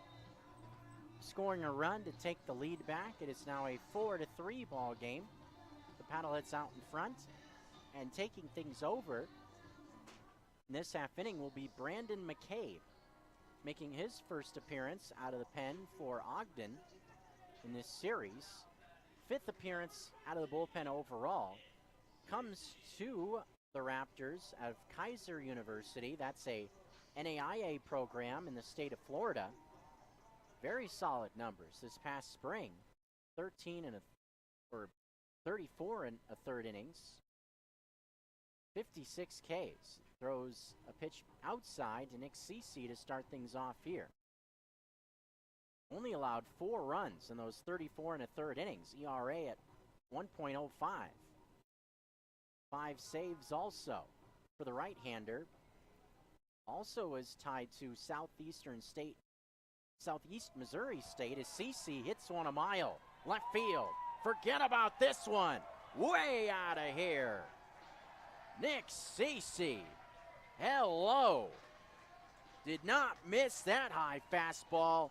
And just like that, the Paddleheads have added on more. A 3-run blast off the bat of Nick Cece makes the score 7-3 Paddleheads. Home run number 3 for Cece on the year. 3-run homer. And the Paddleheads still have not recorded an out in this half inning. The paddle in the hat is out. So is Lamar Sparks. He was digging that one.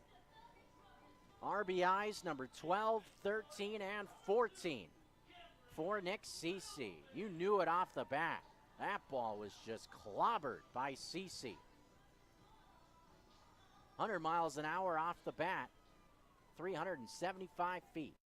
First pitch to Willman, a fastball on the outside, 0-1. So 5 runs in the last 2 innings for Missoula, 4 coming in this frame. Guess the Peanuts did the trick. Willman 0-1. The pitch. Fastball misses high. Willman 0 for 2 to this point. But it's interesting how the Paddleheads have found the offense in the middle frame. Last 2 nights, stretching things out. The 1-1 pitch, swing and a miss. Fastball towards the outside corner, 1-2.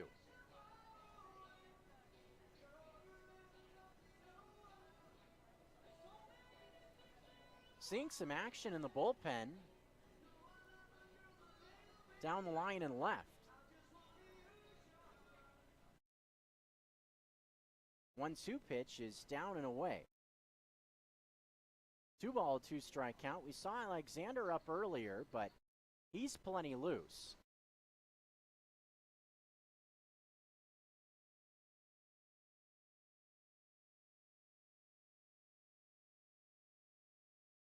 Brandon Reilly to follow. Mccabe looking to bounce back after giving up the long ball. Pitch 2-2 is just outside. Fastball, quite a bit of movement outside, but missed the plate.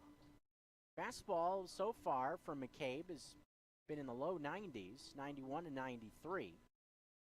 3-2 pitch to Willman coming here. This one fouled off to the right.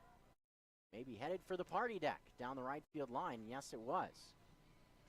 It's like it hit off the gazebo right in front of those party deck tents.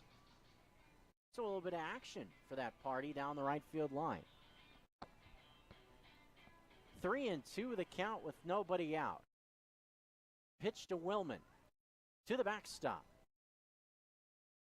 Thought that was ball 4.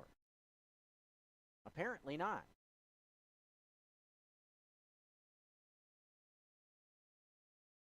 Now the count full at 3-2. So I beg your pardon.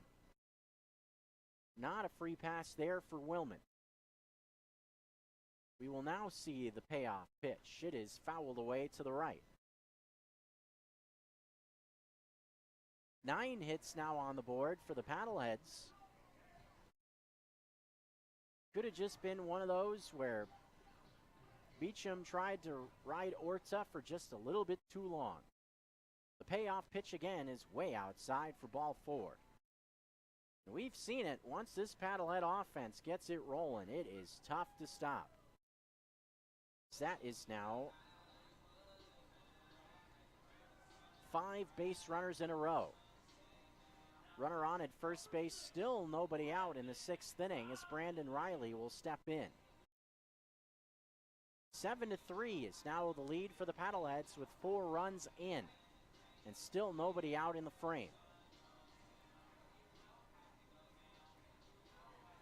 Brandon Reilly a strikeout swing, and against Ortiz last time he had 7 Ks on the mound in 6+ innings. First pitch, Reilly takes down low for ball 1, a fastball missing there. Good spot, looked to be, didn't get the call. If you're Mccabe, you've got to be a bit frustrated by that. Made a great pitch, no reward. Willman away from first. The 1-0 pitch is skied foul off to the left a bit. Even up the count at a ball and a strike. Sun down to the west, so those shadows we've seen the last couple innings no longer a factor. This ball game tonight following a similar script to this point to what we saw a night ago. Lead exchanging hands a couple of times in the first 5 innings, staying pretty tight. 1-1 the count to Brandon Reilly. With Willman on at first, does have a good amount of speed. We haven't seen the Paddleheads be real aggressive on the bases tonight. 1-1. Mccabe coming home. Fastball high. Makes the count 2 balls and a strike. In either action around the Northern Division in the Pioneer, Voyagers continue to lead the Mustangs. They're in the 8th inning over at Dealer Park. 7-4 score. Voyagers out in front.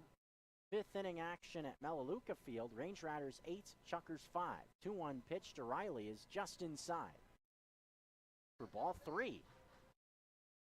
3 balls and a strike now to Brandon Reilly. Mccabe in danger of walking first 2 batters he faces. Or check that. 3rd batter he faced, he gave up the 3-run blast to CC. So Mccabe not responding well to giving up the home run, at least to this point. 3-1 offering. Fastball not even close for ball 4. That'll put 2 men on with nobody out. Paddleheads looking for a big rally now with the big boys coming up. McLean O'Connor now into the box. Was O'Connor at the plate in the 5th inning when that weird sequence took place? Looks like it was a ball getting by the catcher Noviello with a runner on at 3rd. Allowed to score the tying run. Eventually was determined that O'Connor was hit by the pitch, so he was sent to first. First pitch to O'Connor here is a fastball high. The way Mccabe is struggling to find the zone at this point, if I'm O'Connor, I'm taking all the way. Make him throw a strike. Got 2 runners on, nobody out. In the middle 3rd of the order coming up after this. Paddleheads already with a 4-run advantage. Chance for a heck of a lot more here. Chance potentially to go for a knockout blow. If you could put a real big inning together.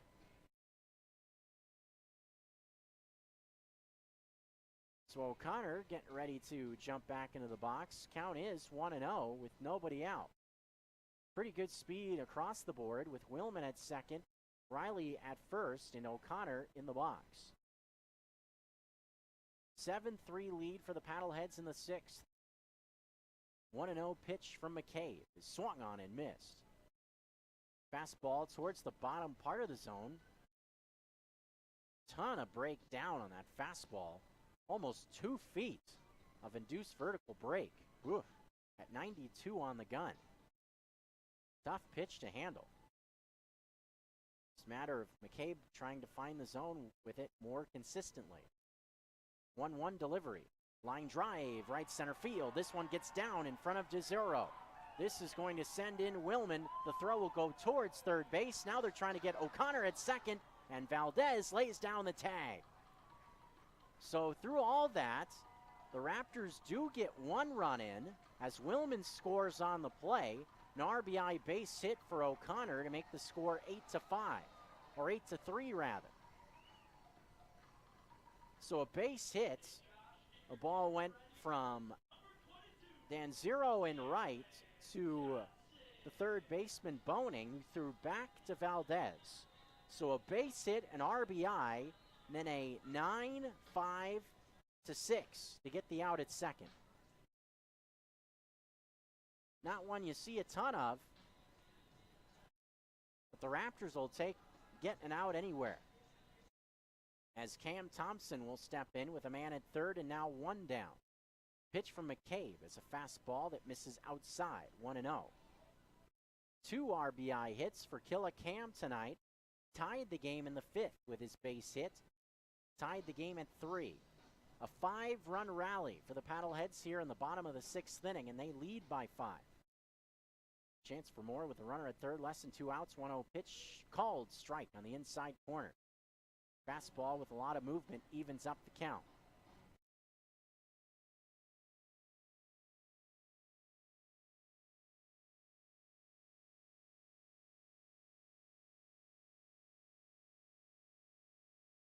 A ball and a strike, the pitch to Thompson. Swing and a miss. Ball gets away a bit. Here comes Reilly to the plate. He's safe. Mccabe tried to lay down a tag at the plate. He could not. Ball got away just enough from Noviello to score Reilly. That's run number 6 in the frame. It's 9-3 Missoula. Just skipped to the left a bit. Reilly took off immediately and slid in underneath the tag from Mccabe, the pitcher, trying to cover home. Base is empty now with 1 out. 1-2 to Thompson. So it doesn't take. Ball put into play by Thompson to get the run in. The 1-2, way up and in, a fastball misses. Evens the count.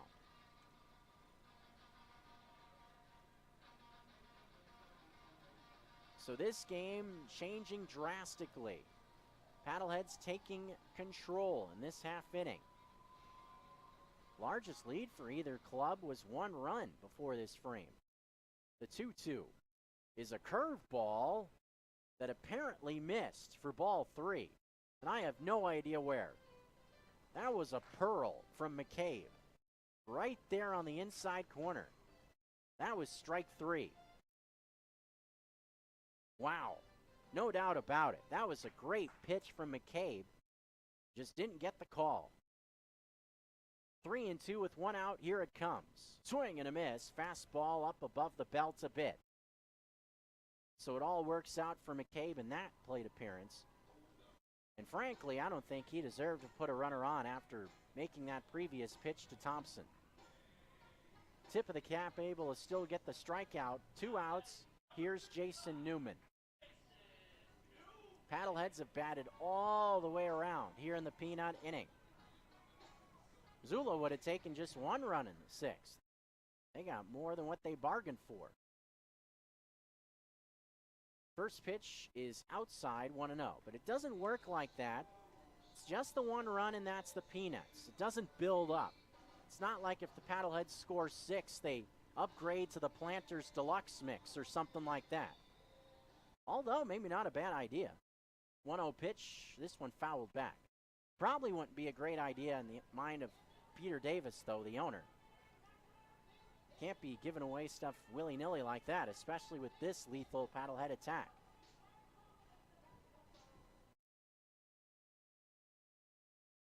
But how about this? You got the peanut inning maybe for 1 or 2, but if they really go big, maybe go pistachio as the 1-1 pitch, a swing and a miss. I mean, that's, you know, a little bit more of a higher class type of nut, I guess you could say, the pistachio, and it still is a pea, so it fits the alliteration well.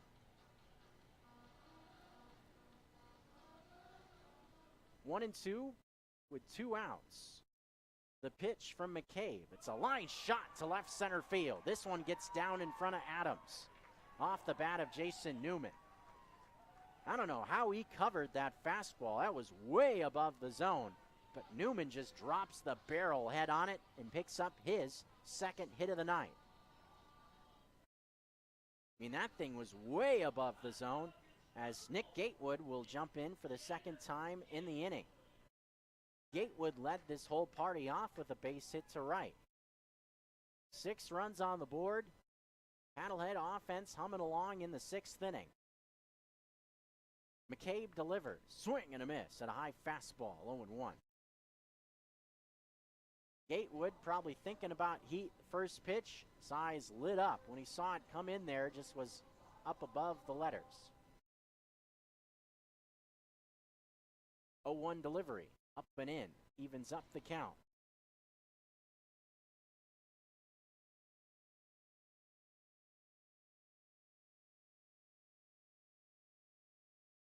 There is some activity in the pen. Connor Schultz is up, one of the newly acquired players this week for Missoula. Schultz, a guy that Michael Schlack talked about with me in the pregame interview yesterday.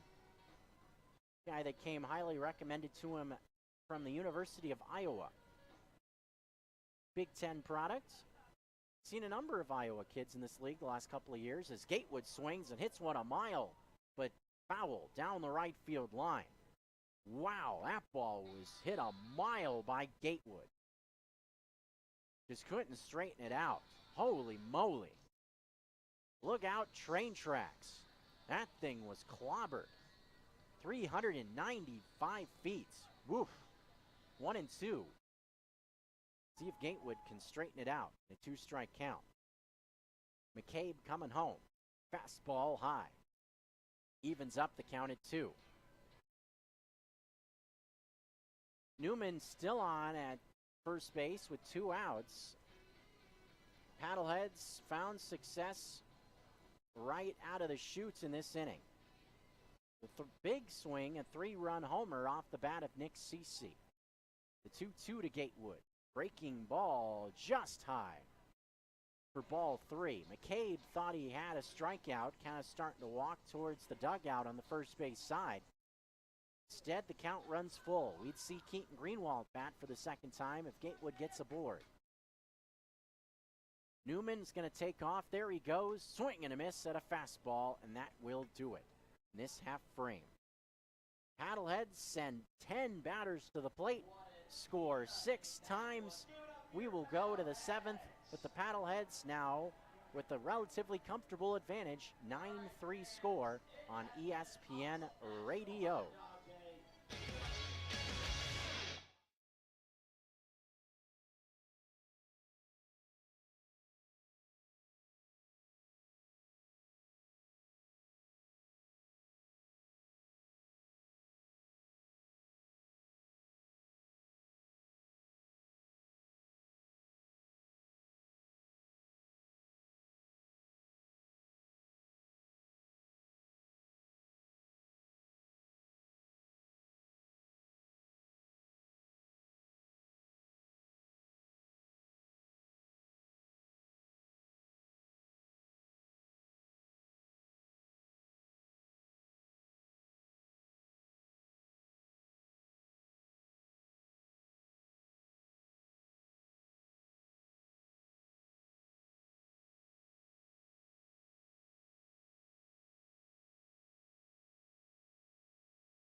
Back here, ESPN Missoula 102.9. The job is done for Austin Seidel. We will now see Connor Schultz step into the box, 23 years old, out of the University of Iowa, making his professional debut on this Wednesday night in the Garden City. Also pitched at the D1 level at Butler University, that's in the Big East Conference. Iowa in the Big Ten. Butler known for basketball, of course, out in Indianapolis, but just wrapped up his collegiate career. Did Schultz, was utility arm out there in Iowa City. Made 8 starts, 16 appearances overall. First pitch on the way to Pat Adams, a fastball called a strike on the outside corner. Mention how there's been a couple of products from the University of Iowa that have made their way to the Pioneer League the last 2 seasons. 0-1 pitch to Adams. Fastball, you bet. Bottom part of the zone, 0-2. It's a good start. First couple of pitches from Schultz was at Butler from 19 through 21. The 0-2 pitch off the end of the bat. This one is just foul. Just a little hopper down the line. Surprised Adams didn't take off. Didn't run out of the box. That one was real close to the line. Not all that hard hit. If it was fair with him not running, it would have been an easy play for Thompson, or easier. The 0-2 to Pat Adams, fouled off to the left. So Adams in the top of the order batting here. Connors and then Alexiadis, 1, 2, 3 in the 7th, as the Raptors will look for an answer after giving up 6 runs in the last half inning. The 0-2 pitch coming to Adams. Ground ball sharply hit past Willman into center field. Second hit this evening, third hit rather, for Pat Adams. A bunt hit and 2 singles just like that, just poked through the middle. A 5.83 ERA for Schultz this past spring. Had his best year at Butler in 2019, right before the pandemic. 13 starts, a 2.29 ERA, 79 Ks and 78 2/3 innings.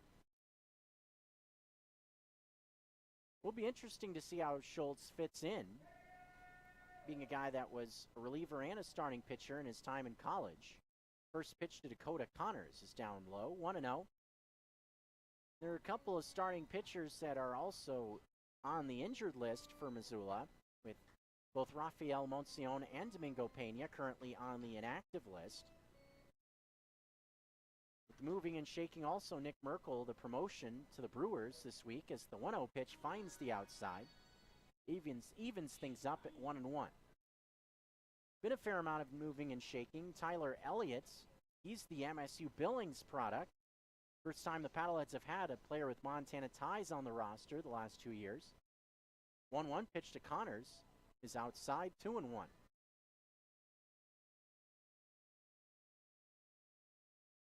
Connors a nice night so far. Home run in the first, also an infield hit, is 2 for 3. Raptors have not been on the board, though, since the 3rd inning. It's again another run towards the middle frames, letting the Paddleheads stretch it out. It was a 7-1 run last night. 5th and 6th sees 7-0. 2-1 offering, check swing. Did he go? No, he did not. Pitch that missed the outside corner, apparently.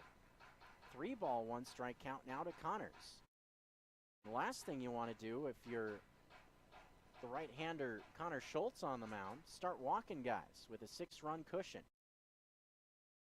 3-1, the pitch. Fastball, strike. Good amount of movement away towards the outside to make it a 3-2 count. 6-run advantage, 9-3 score here in the top of the 7th inning. Big pitch to Connors. The payoff on the way is low and outside for ball 4. Fastball missing the plate. 2 on, nobody out here in the top of the 7th inning.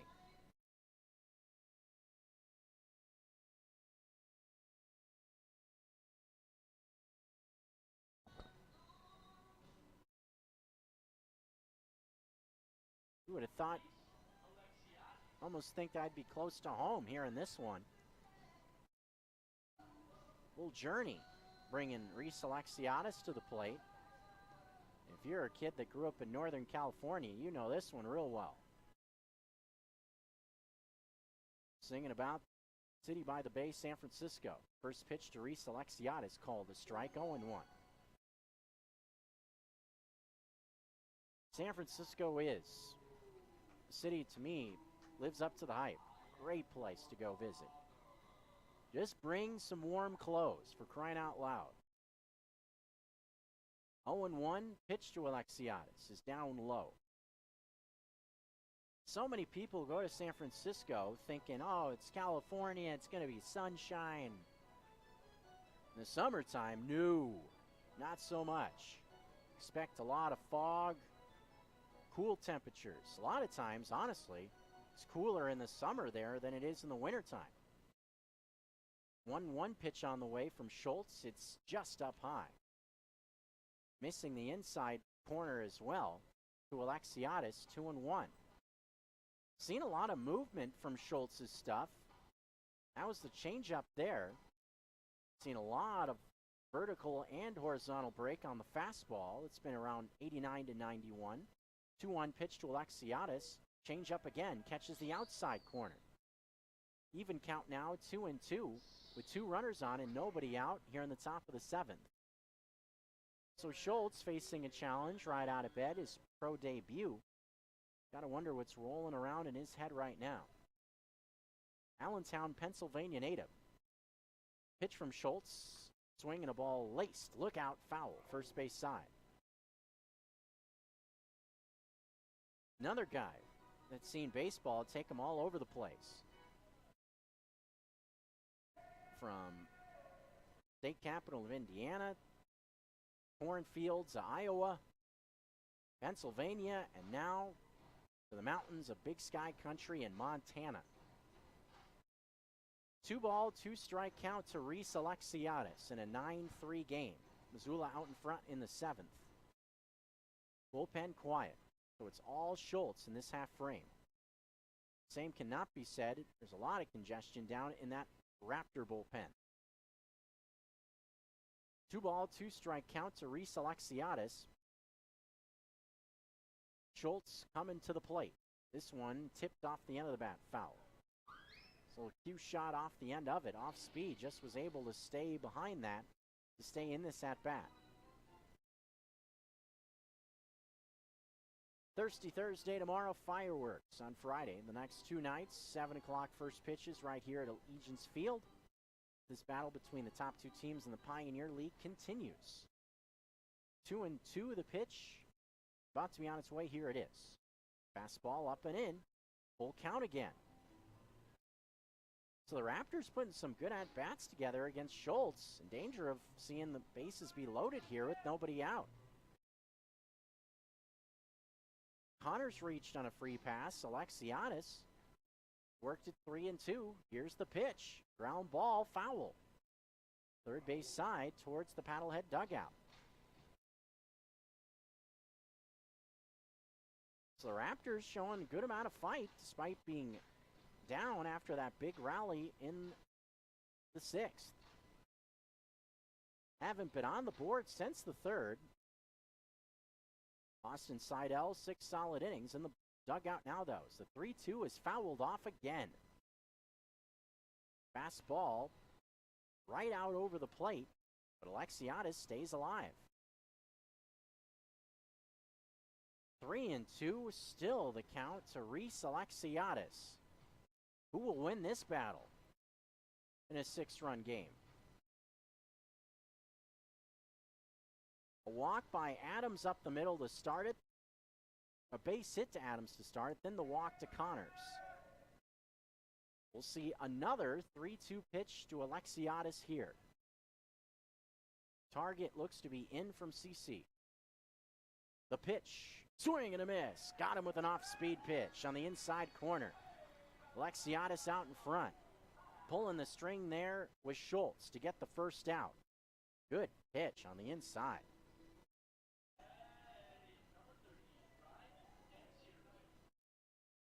Brian Dancero will now jump into the box. More bullpen activity, looks like. Southpaw is up. That means it's Tora by process of elimination. Zach Tora, UC Santa Barbara product, is throwing. Brian Dancero, double and a sac fly so far. foul off on the first pitch, 0-1. Looks like another time where the ball inadvertently went off Dancero's bat. If so, that's the second at-bat in a row that's happened to him. Interesting. So he's not a guy that seems to crowd the plate. If anything, he has an open stance from the right side. 0-1. The pitch is swung on and lined in the left center field. This one is going to roll all the way to the wall and most likely score a pair. Dancero will stop at second base. The relay will not come to the plate. That indeed is a two-run double with one out for Brian Dancero. Cuts into the lead, now a four-run contest, 9-5 lead for Missoula. Second double of the night, first two RBIs for Dancero. Nice night for him. Should say third RBIs, he had a sac fly earlier also, so is 2 for 3 now. As Jesus Valdez comes into the box. So nice response from Ogden. Not going to give up the ghost. Trying to climb their way back into it now. These last couple innings. One out, still a chance to do plenty more offensively with Jesus Valdez coming into the box.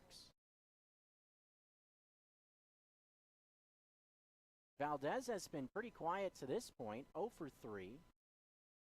Same can be said overall the first two games.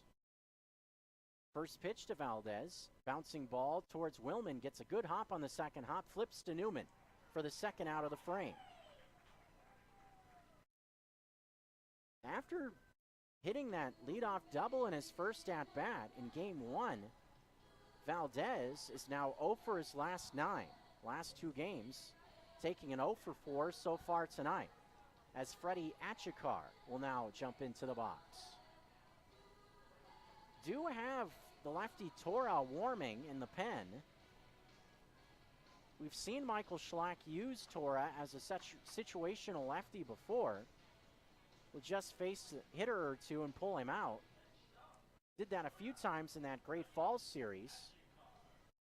It looks like they're going to stick with Schultz for now. 2 runs in off of the rookie Connor Schultz here in his first outing. 2-run double in the frame by Dancero.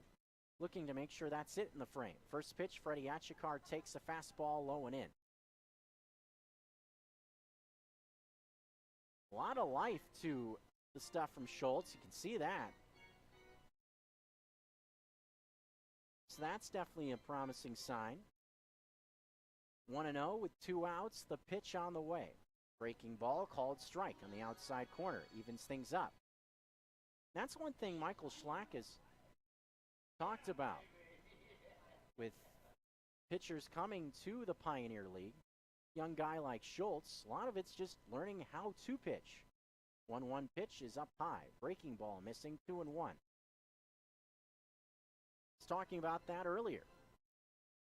That's so much of the success as a pro, just figuring out your approach and a way to get professional hitters out. Because pitching at the professional level is just a different deal. And even the Big Ten, very high level of baseball. 2-ball, 1-strike count with 2 away. 2 runs in for the Raptors, now a 9-5 lead for Missoula. The pitch on the way to Freddie Achikar misses the plate. Another 3-ball count, 3-1 with 2 away. If Achikar reaches, we would see Andrew Noviello get a shot in this half inning. Achikar waits the 3-1 delivery. Fastball outside for ball 4. That's another walk issued in the frame, the second.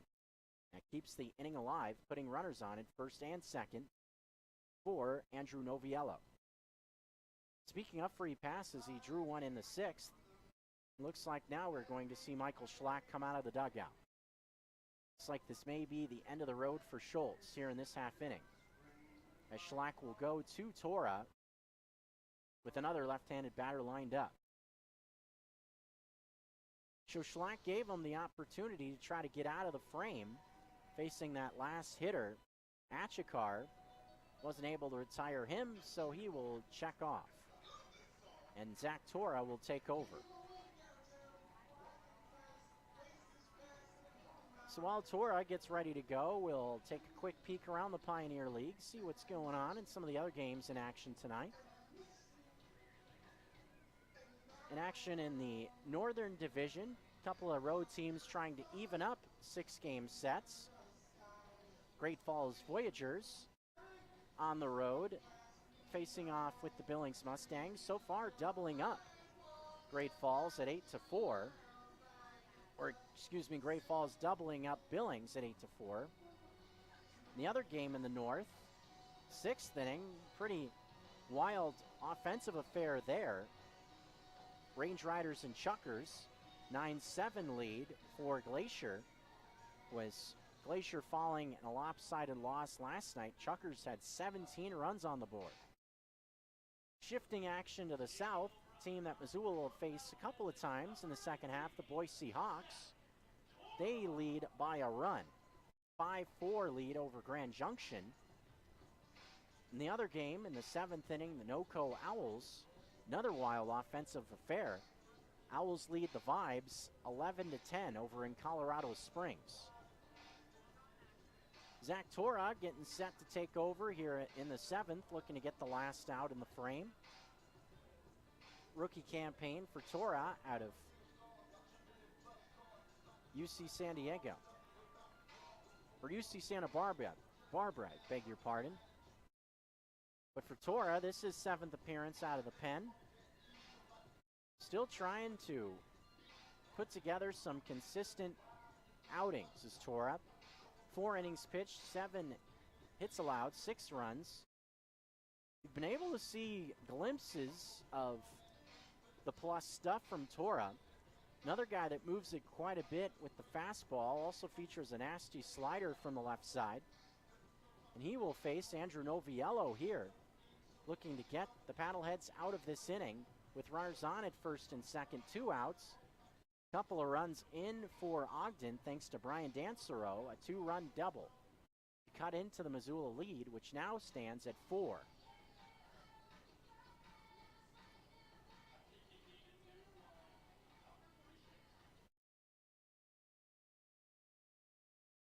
Noviello, 0 for 2, did draw a free pass in his last at-bat.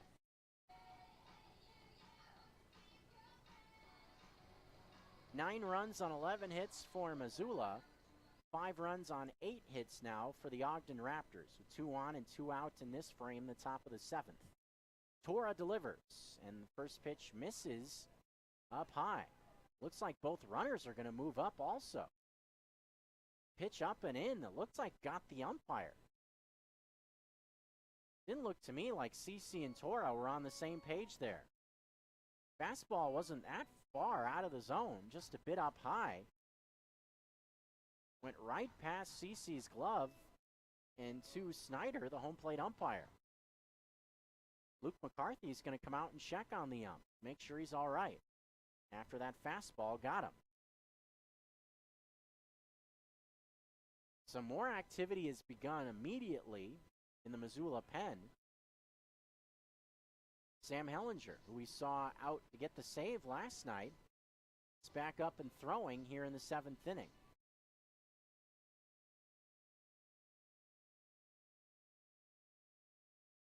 So may see Hellinger come in a little bit sooner tonight than last night. Hellinger earning his 4th save of the season in last night's contest in the 9th inning. I haven't seen Jason Newman out on the mound in a little while. Didn't pitch in that entire road trip this past week. 1-0 pitch to Noviello. It's outside from Tora. Makes the count 2-0. Was the rookie Schultz to start it. He faced the first 6 batters of the frame. 2-0 to Noviello. Lefty-lefty matchup here. Southpaw Tora deals. This one way outside, not even close. Fastball missing badly. Paddleheads can't buy a strike right now. 2 walks in this inning already, in danger of a 3rd. 3-0 is the count to Noviello. A walk here would put the tying run in the box in this 9-5 game. The 3-0 offering is a fastball that catches the inside for strike 1. right on the inside corner. Right where you want to put it.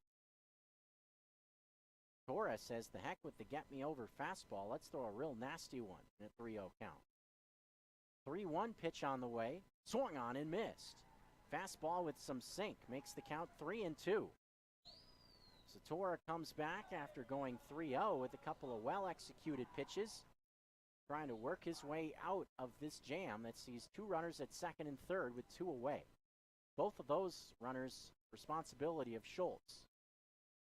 We'll see another payoff pitch from Tora. Swing and a ball hit center field. Drifting in a bit is Greenwald. Now stops and he puts it away. Didn't have to hardly move a step. That ends the frame. Ogden gets on the board twice thanks to Brian Dancero, a 2-run double.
Start was his last outing. Game opposite the Rocky Mountain Vibes. 4 days ago, went 5 innings pitched.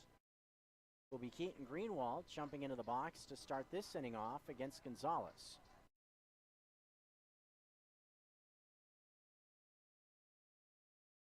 Greenwald's 2-bagger and a walk so far tonight. Greenwald's, Akins, and then CC in this half inning. 6-7-8 against Jorge Gonzalez. First pitch is on the way to Greenwald. Fastball misses in tight. Trying to wrap one around the inside corner there, but just missed with it. 1-0 the count. Saw Hellinger kind of get up in the last half inning. Kind of cruising around down near the pen down the left field line now. 1-0. The pitch to Keaton Greenwald is a fastball on the outside corner, getting the call there to even things up. Jared Akins to follow. And do want to mention kind of an interesting sequence of events. A little bit worrisome, I should say. 1-1 pitch is swung on and missed. Actually a foul tip into the glove of Noviello to make the count 1-2. May notice that hitting coach Jeff Lyles not in his normal spot at first base. That's because he had a bit of a health scare this afternoon.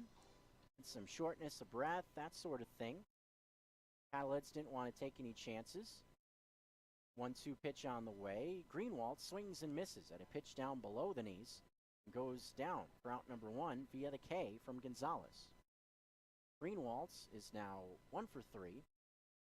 So Jeff Lyle, safety, went to the ER, make sure everything was all right.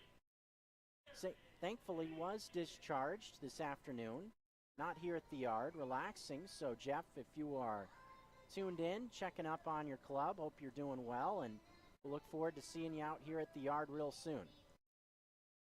As Jared Akins will now jump into the box. It's been nice to get to know Jeff over the last couple of months. Hard to believe. As far into the season as Akins fouls one off. 0-1. Must be an interesting week for him as well, seeing his old club where he was with last season. Saw him visiting with a number of the guys he knew from last year, where he worked with on a daily basis. Players like Josh Broughton, who was with Ogden a season ago. 0-1 pitch coming to Akins with one out. Here it is from Gonzalez. It's a pop-up foul.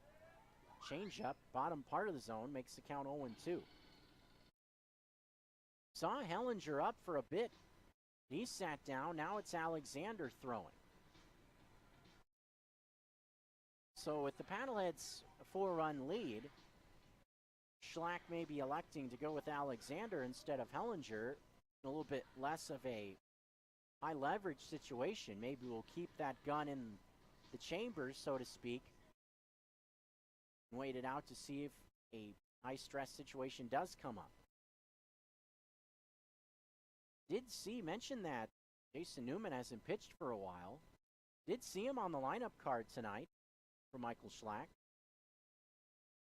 0-2 with one out on the way. Fastball just misses the corner. Makes the count a ball and 2 strikes.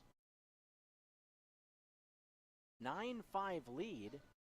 So the final couple innings, Ogden would have to at least score 1 run, with Missoula not getting on the board to set up a save situation. Akins, an RBI base hit in his last at-bat. 1-2 pitch, swing and a miss. Change up, got him swinging for the second out of the frame. 2 Ks for Gonzalez to start things off in this inning. Next up will be Nick Cece. Cece's found the swing last 2 at-bats. After going 0 for his first 6 ABs in the first 2 games, 2 extra base hits his last 2 plate appearances. Double start things off in the 5th inning for Missoula, then a 3-run blast in the 6th. First pitch from Gonzalez, a line shot right to the backhand of Valdez, bobbles it, and now he doesn't have a play. Valdez looks like that was a playable ball at short, sharply hit on one hop. But Valdez looked like he had a shot at it. And it looks like they're going to give him an error. And I agree with that. That's an E6 on Jesus Valdez, the first error on either club so far. Cam Willman now into the box. Willman fanned the Flames in the 6th, that 6-run rally. Pitch on the way, Willman laces a line drive into left center. This one's going to get down in front of Adams. Cece on the move. The throw will go to third. The throw there is in time. Cece is out. On a good throw from Pat Adams to gun down Cece at third base, and that ends the inning. Cece took a gamble trying to take that extra 90 feet, and it didn't work out. So, still a base hit for Willman, but then a 7-5 at second base to end the frame. So, that's the end of the 7th. 8th inning coming up. Missoula leads by 4.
ESPN Radio for Western Montana, KKVU HD3 Stevensville, and 102.9 FM on K275BS Missoula.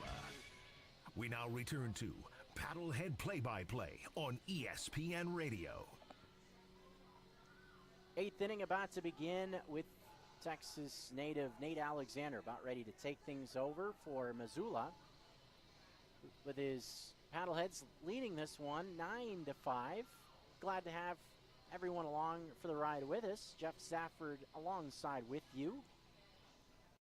Welcome in the audience from the Ogden side of things also. Them not sending radio crew on the road, so you kind of rely on us to bring you the action to you, so hopefully everything's going well on your side of things as well. As Sonny Uliana will get things started, 8-9-1 hitters due up in this half inning against Alexander.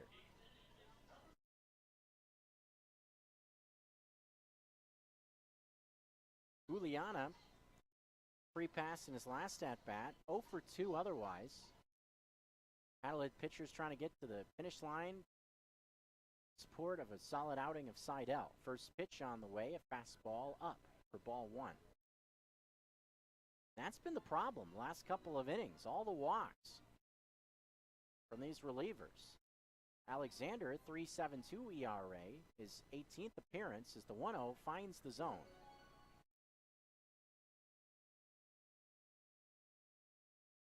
.37 Ks in 29 innings for Alexander. The 1-1 pitch, there's that patented rock from the first base side. The pitch to Uliana. Swinging a ball fouled off to the right. Seen pitchers rock before. Hellinger features a little bit of a rock in his windup to the plate. But I don't think I've ever seen one as exaggerated what you see from Alexander at times. 1-2, the pitch to Uliana. Swing and a miss. Got him with a nasty breaking ball on the outside part of the plate. Uliana had 0 chance on that one. Good luck if you're going to throw nasty stuff like that. As Brandon Boning will now jump in. Boning gave the Raptors a jolt in the third. It was a solo homer. 2 runs came in to score in that inning. Raptors led after that sequence. First pitch to Boning, swing and a miss. Changeup makes it 0-1. Off speed again from Alexander, 0-1. Nothing in 1 with 1 out. See if he sticks with the soft stuff or goes with heat. Rock, fire. Pitch is good pitch down and in. Boning able to lay off. Slider down and in. That was pretty close. Good spot also from Alexander. That one just below the knees. The 1-1 offering on the way. Swing and a miss. Going with a changeup again. 1-2 the count. Softballing Boning. You got to think that about 1,000 things got to be rolling through his head. See what Alexander draws up. The 1-2 pitch. This one fouled off to the right. Going with heat away. But Boning able to stay on it. So Boning has seen all the pitches now. The changeup, the slider, and the fastball. Question is, which one will he see now? The 1-2. Fouled off the end of the bat. Look out. Going towards Pat Adams on the first base side. Ugly finder. 1-2. 9-5 ball game. We're here in the top of the 8th. Both bullpens quiet at this point. Missoula looking to take the first 2 games of this 6-game slate. Here's another 1-2. Ground ball, third base side. Thompson waits for a good hop. He flips across to Newman for the second out of the inning. Boning is now 1 for 4. As Pat Adams will be sent to the plate with 2 outs and the bases empty. Nicely done by Alexander, the first 2 batters he's faced so far. After seeing the Raptors offense start to get things going in the last half inning, taking away some of their momentum. First pitch to Pat Adams is low and inside with a slider, 1-0. Mentioned the pretty solid outing for Austin Seidel. It's been 3 quality starts in his first 3 appearances here in the Garden City. 1-0 pitch is just inside, 2-0. But for Seidel, his line, 6 innings, 6 hits, as the 2-0 finds the inside corner to Adams, 2-1, despite getting past CC there. Seidel, 6 innings, 6 hits, 3 runs. They were all earned, struck out 5. 2-1 with 2 away to Pat Adams. So if this result holds, Seidel would win his 3rd game in as many starts. The 2-1 offering, check swing, he went around. Strike 2, breaking ball down below the knees. Didn't even need to see the call from the umpire on that one. Adams clearly could not stay off that breaking ball. Looked to be in the zone anyway. Here comes Alexander to the plate. Fastball up and in. Full count. If Pat Adams gets on, Dakota Connors will get a chance to swing it with 2 outs here in the top of the 8th. Payoff pitch from Alexander. Breaking ball low for ball 4. So can't get out of an inning without 1 walk, apparently.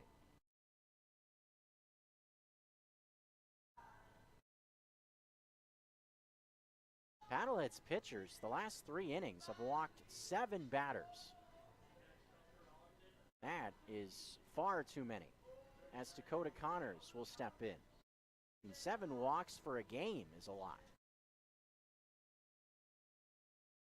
Connors waits the first pitch, takes a strike. Fastball right down the pipe, 0-1.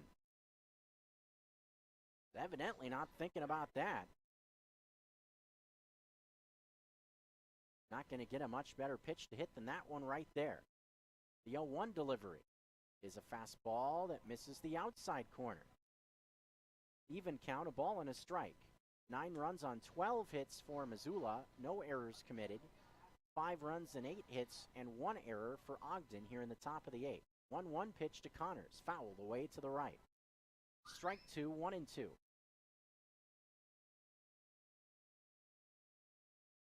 Again, those runs scored in the middle innings. Big factor tonight, as it was a night ago. Ogden bats, trailing by 4. The 1-2 pitch in the dirt. Changeup missing there. Hoping that Connors would chase one off the plate in a 1-2 count. Sure, Alexander wanted to get that one a little bit closer to home plate.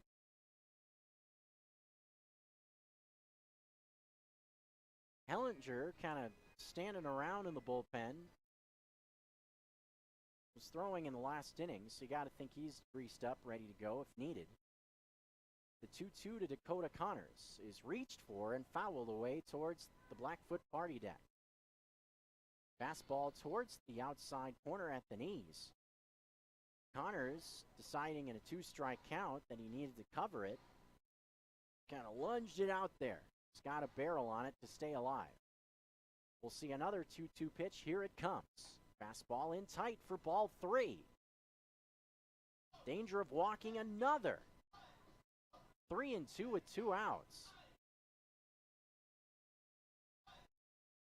Paddleheads just cannot buy a strike.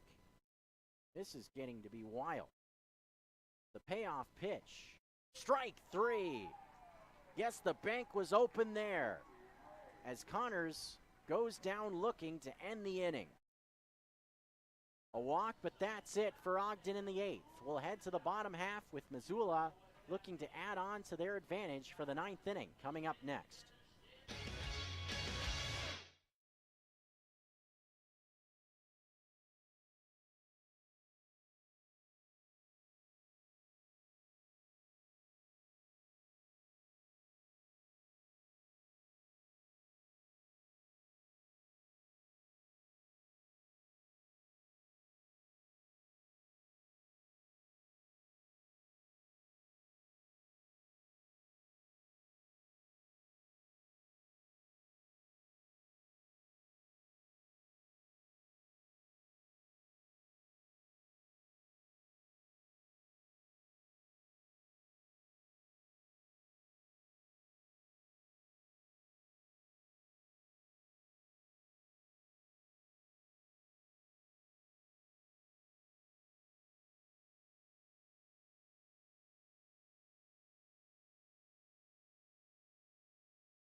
O'Connor, and Thompson, the scheduled 3.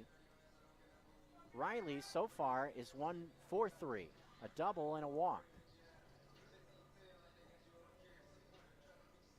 12 hits for Missoula, 8 for the Raptors as we enter the bottom of the 8th. First pitch to Brandon Reilly is down below the knees, off speed pitch, 1-0. And we do have a dead man sighting.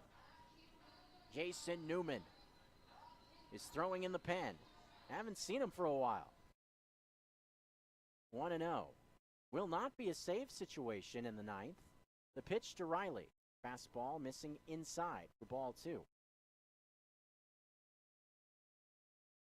We've only seen Newman pitch in a non-save situation once this year. A couple of weeks back out in Idaho Falls. Saw him give up his first run of the year in that outing. 1-0 pitch to Reilly, or the 2-0 is skied into left center field. Moving to left center is Adams. He has it for out number 1. So Reilly now 1 for 4. F7, McLean O'Connor will jump in.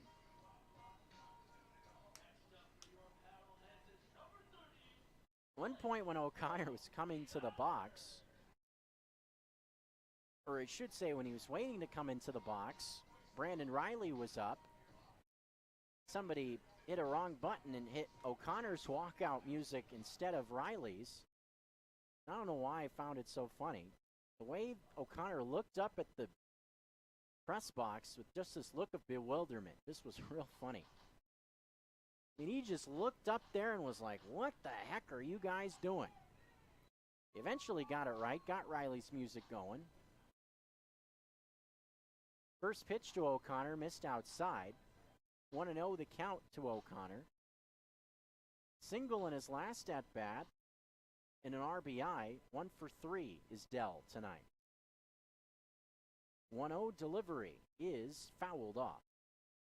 I'm sure the Ogden Raptors will always have real estate in O'Connor's mind, or at least their ballpark, Lindquist Field, because that is where O'Connor made his pro debut last season, was in Ogden during the month of June. What a weapon he has proven to be. 1-1 pitch is a strike.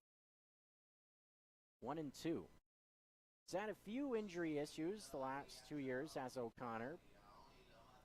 Nothing real serious. Muscle pulls, those sort of thing.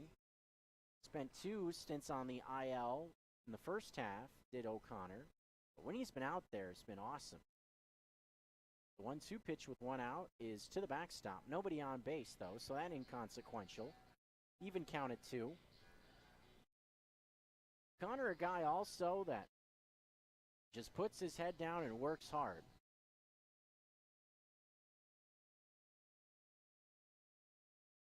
Definitely a guy that's well liked in the clubhouse. 2-2 with 1 out. Can play a heck of a second base as well. And short. Seen him at shortstop also. The 2-2 pitch to O'Connor. Breaking ball just outside, 3-2. Even saw McLean O'Connor out in the outfield at times last year. Hasn't taken place this season. Saw Missoula mess around with putting guys in the outfield quite a bit a season ago. Zach Almond oftentimes was placed in left. 3-2 with 1 out to Dell. Here it comes. Swinging a pop-up. Right side. Looks playable for Freddie Achikar. Calling everybody off, and he's got it. Almost directly behind the first base bag for out number 2. So O'Connor is now 1 for 4. Cam Thompson will now get a shot. Pretty solid evening so far for Cam. 2 singles and a couple of RBIs as well. He's 2 for 4. Missoula, 2 outs here in the bottom of the 8th. A 4-run advantage, 9-5. Jason Newman was warming, may come on to pitch the bottom half of the 9th. Try to take the Paddleheads home. I'll have to wait and see. Gonzalez looking to make it 2 scoreless frames out of the bullpen. Keep this game relatively close. Gonzalez sets at the belt. The first pitch to Thompson, cut on and mid. Bottom part of the zone. Fastball couldn't catch up to it, 0-1.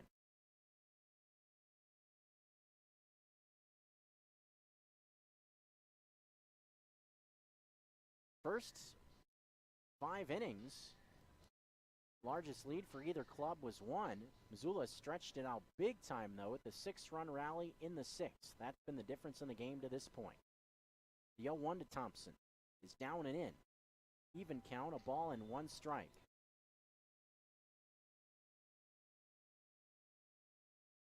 More so last season, Paddlehead offense sometimes would be that way, where they'd stay quiet for the first 4 or 5 innings and then jump on the starter towards the tail end or the first guy out of the bullpen. 1-1 pitch with 2 away to Thompson is down low.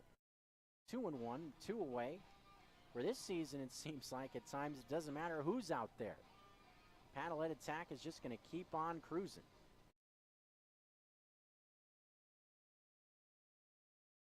Two balls and a strike the count.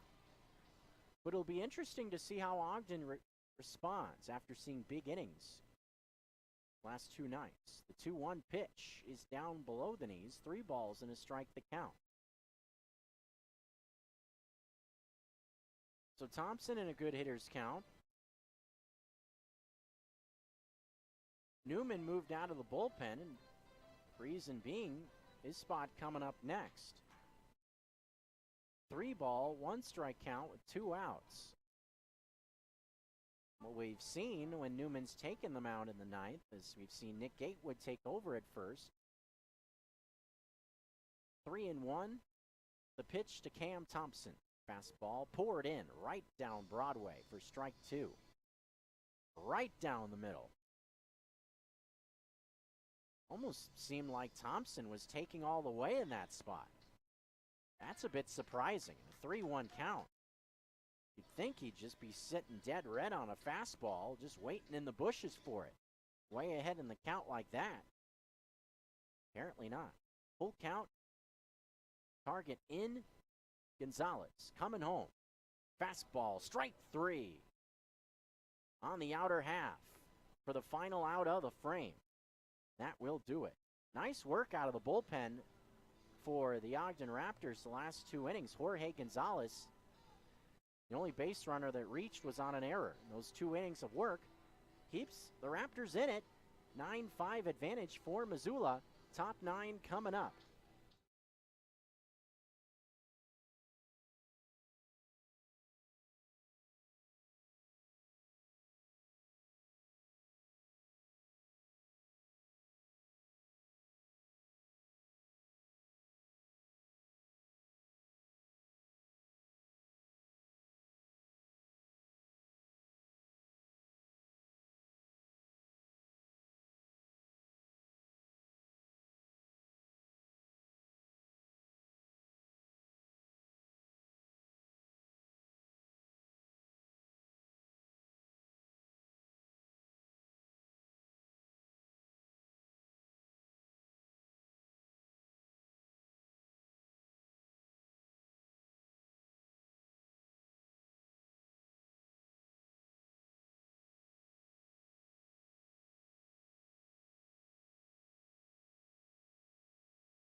Back here at Allegiance Field, Ogden Park. Billy Squire is on the loudspeakers. We heard the gong of the dead man. That means it's Jason Newman time here in the top of the 9th inning. He will look to take the Paddleheads home on this Wednesday evening. It's been a while for Newman. 6 saves in the first half. Second in the Pioneer League to Montana Quigley, who had 7 saves. This is Newman's 11th appearance overall. 10 innings pitched, 8 Ks, just a couple of walks, a 2.70 ERA. Mainly will feature a fastball and a slider from the right side. Fastball hover around the mid-upper 9s, the slider in the 7s. Reese Alexiadis gets things started. The first pitch, a slider that misses down low. Ball, no strikes the count. So the meat of the order for Ogden, pitch 1-0 to Alexiadis. This a line drive left center field. This one's going to get down in front of Greenwald. Trying to stretch it now is Alexiadis. Out ball actually gets away in left center. Alexiadis is going to now stop at third. That was not what Missoula wanted to see to start this inning. Loud contact for one from Alexiadis. Then the ball getting away from either Greenwald or Reilly in left center field, which sees Reese Alexiadis advance all the way to third. So that will be, I would imagine, a double and then an error in the outfield. First pitch is a ball laced to right field, a base hit down the line. Raptors cut it to 3 right out of bed on 2 swings. Brian Danzero makes the score 9-6. Stacking a fastball right out over the plate.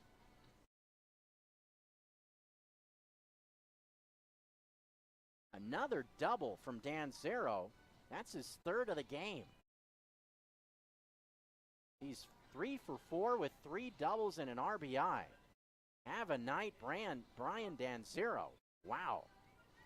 9-6 now the score as Jesus Valdez steps in. Right out of bed. Things not going Newman's way. That last pitch was just right out over the plate. First pitch to Valdez, sharply hit, but right to Thompson at third base. He'll flip across, and Valdez is retired for the first out of the 9th.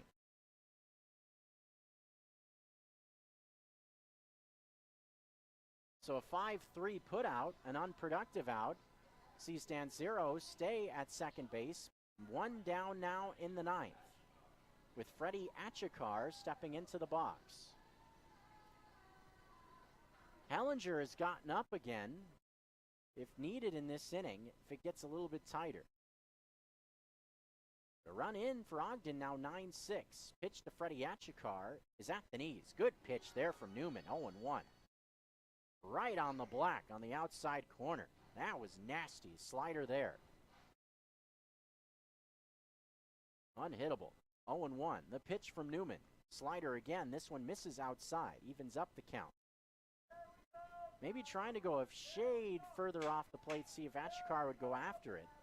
But an easy take there. Achikar, hitless 0 for 3, did reach on a walk in his last plate appearance. 1-1 pitch from Newman. Another breaking ball. Strike 2. Staying on the outside corner to Achikar. 1 out in the frame. Newman trying to bounce back after giving up 2 doubles in a row. First 2 batters of the frame. 1-2, the pitch from Newman. Fastball, strike 3 on the outside corner. Achikar can't believe it. That was a perfectly placed pitch according to TrackMan. Right on the black. Perfectly executed. So Achikar and the Raptors have nothing to be unhappy about. That was a great pitch. They don't see it that way, obviously. They also don't have the luxury of looking at a graphic K-zone from TrackMan, like I do. Andrew Noviello will now be the last gasp. Nice response by Newman. As time is called, and we're seeing some barking coming from the Ogden dugout on the first base side. So Snyder went over there. Beecham from the third base coach's box has just been looking at Snyder continuously, now finally turns away. I mean, that was almost a staring contest there. He was looking right at Snyder, was Beecham from the coach's box, just kind of stopped, just looking dead at him. First pitch is down low and outside to Noviello. From Newman, a breaking ball, 1-0. So 9-6 game. Noviello 0 for 3. Top 9, 1-0 pitch from Newman is down low again. Fastball, 2-0. Paddleheads looking to make it 2 in a row in this 6-game set opposite the Ogden Raptors. We would see Sonny Uliana step in if Noviello reaches with a man at second. It's Dancero as the 2-0 finds the top part of the zone. Fastball. 6 runs on 10 hits for Ogden. 9 runs on 12 hits for Missoula. 2-1, pitch to Noviello. Swinging a cue shot foul. That's the one thing that Newman has found last couple of batters. His pitch placement has been fantastic. That fastball right at the bottom part of the zone. Fans trying to give Newman a little bit of a lift. Raptors down to their last strike here in the top of the 9th. 2-2 to Andrew Noviello. Newman ready. The pitch. Swing and a miss at a breaking ball down below the knees. Nasty slider, and that ends it. Nice response from Newman, gave up a couple of back-to-back doubles. Comes right back with 3 retired in a row, 2 of them via the strikeout, and the Paddleheads hang on, 9-6 the final, and they have taken the first 2 of this 6-game slate. Paddleheads win 9-6. We'll come back to wrap it up after this.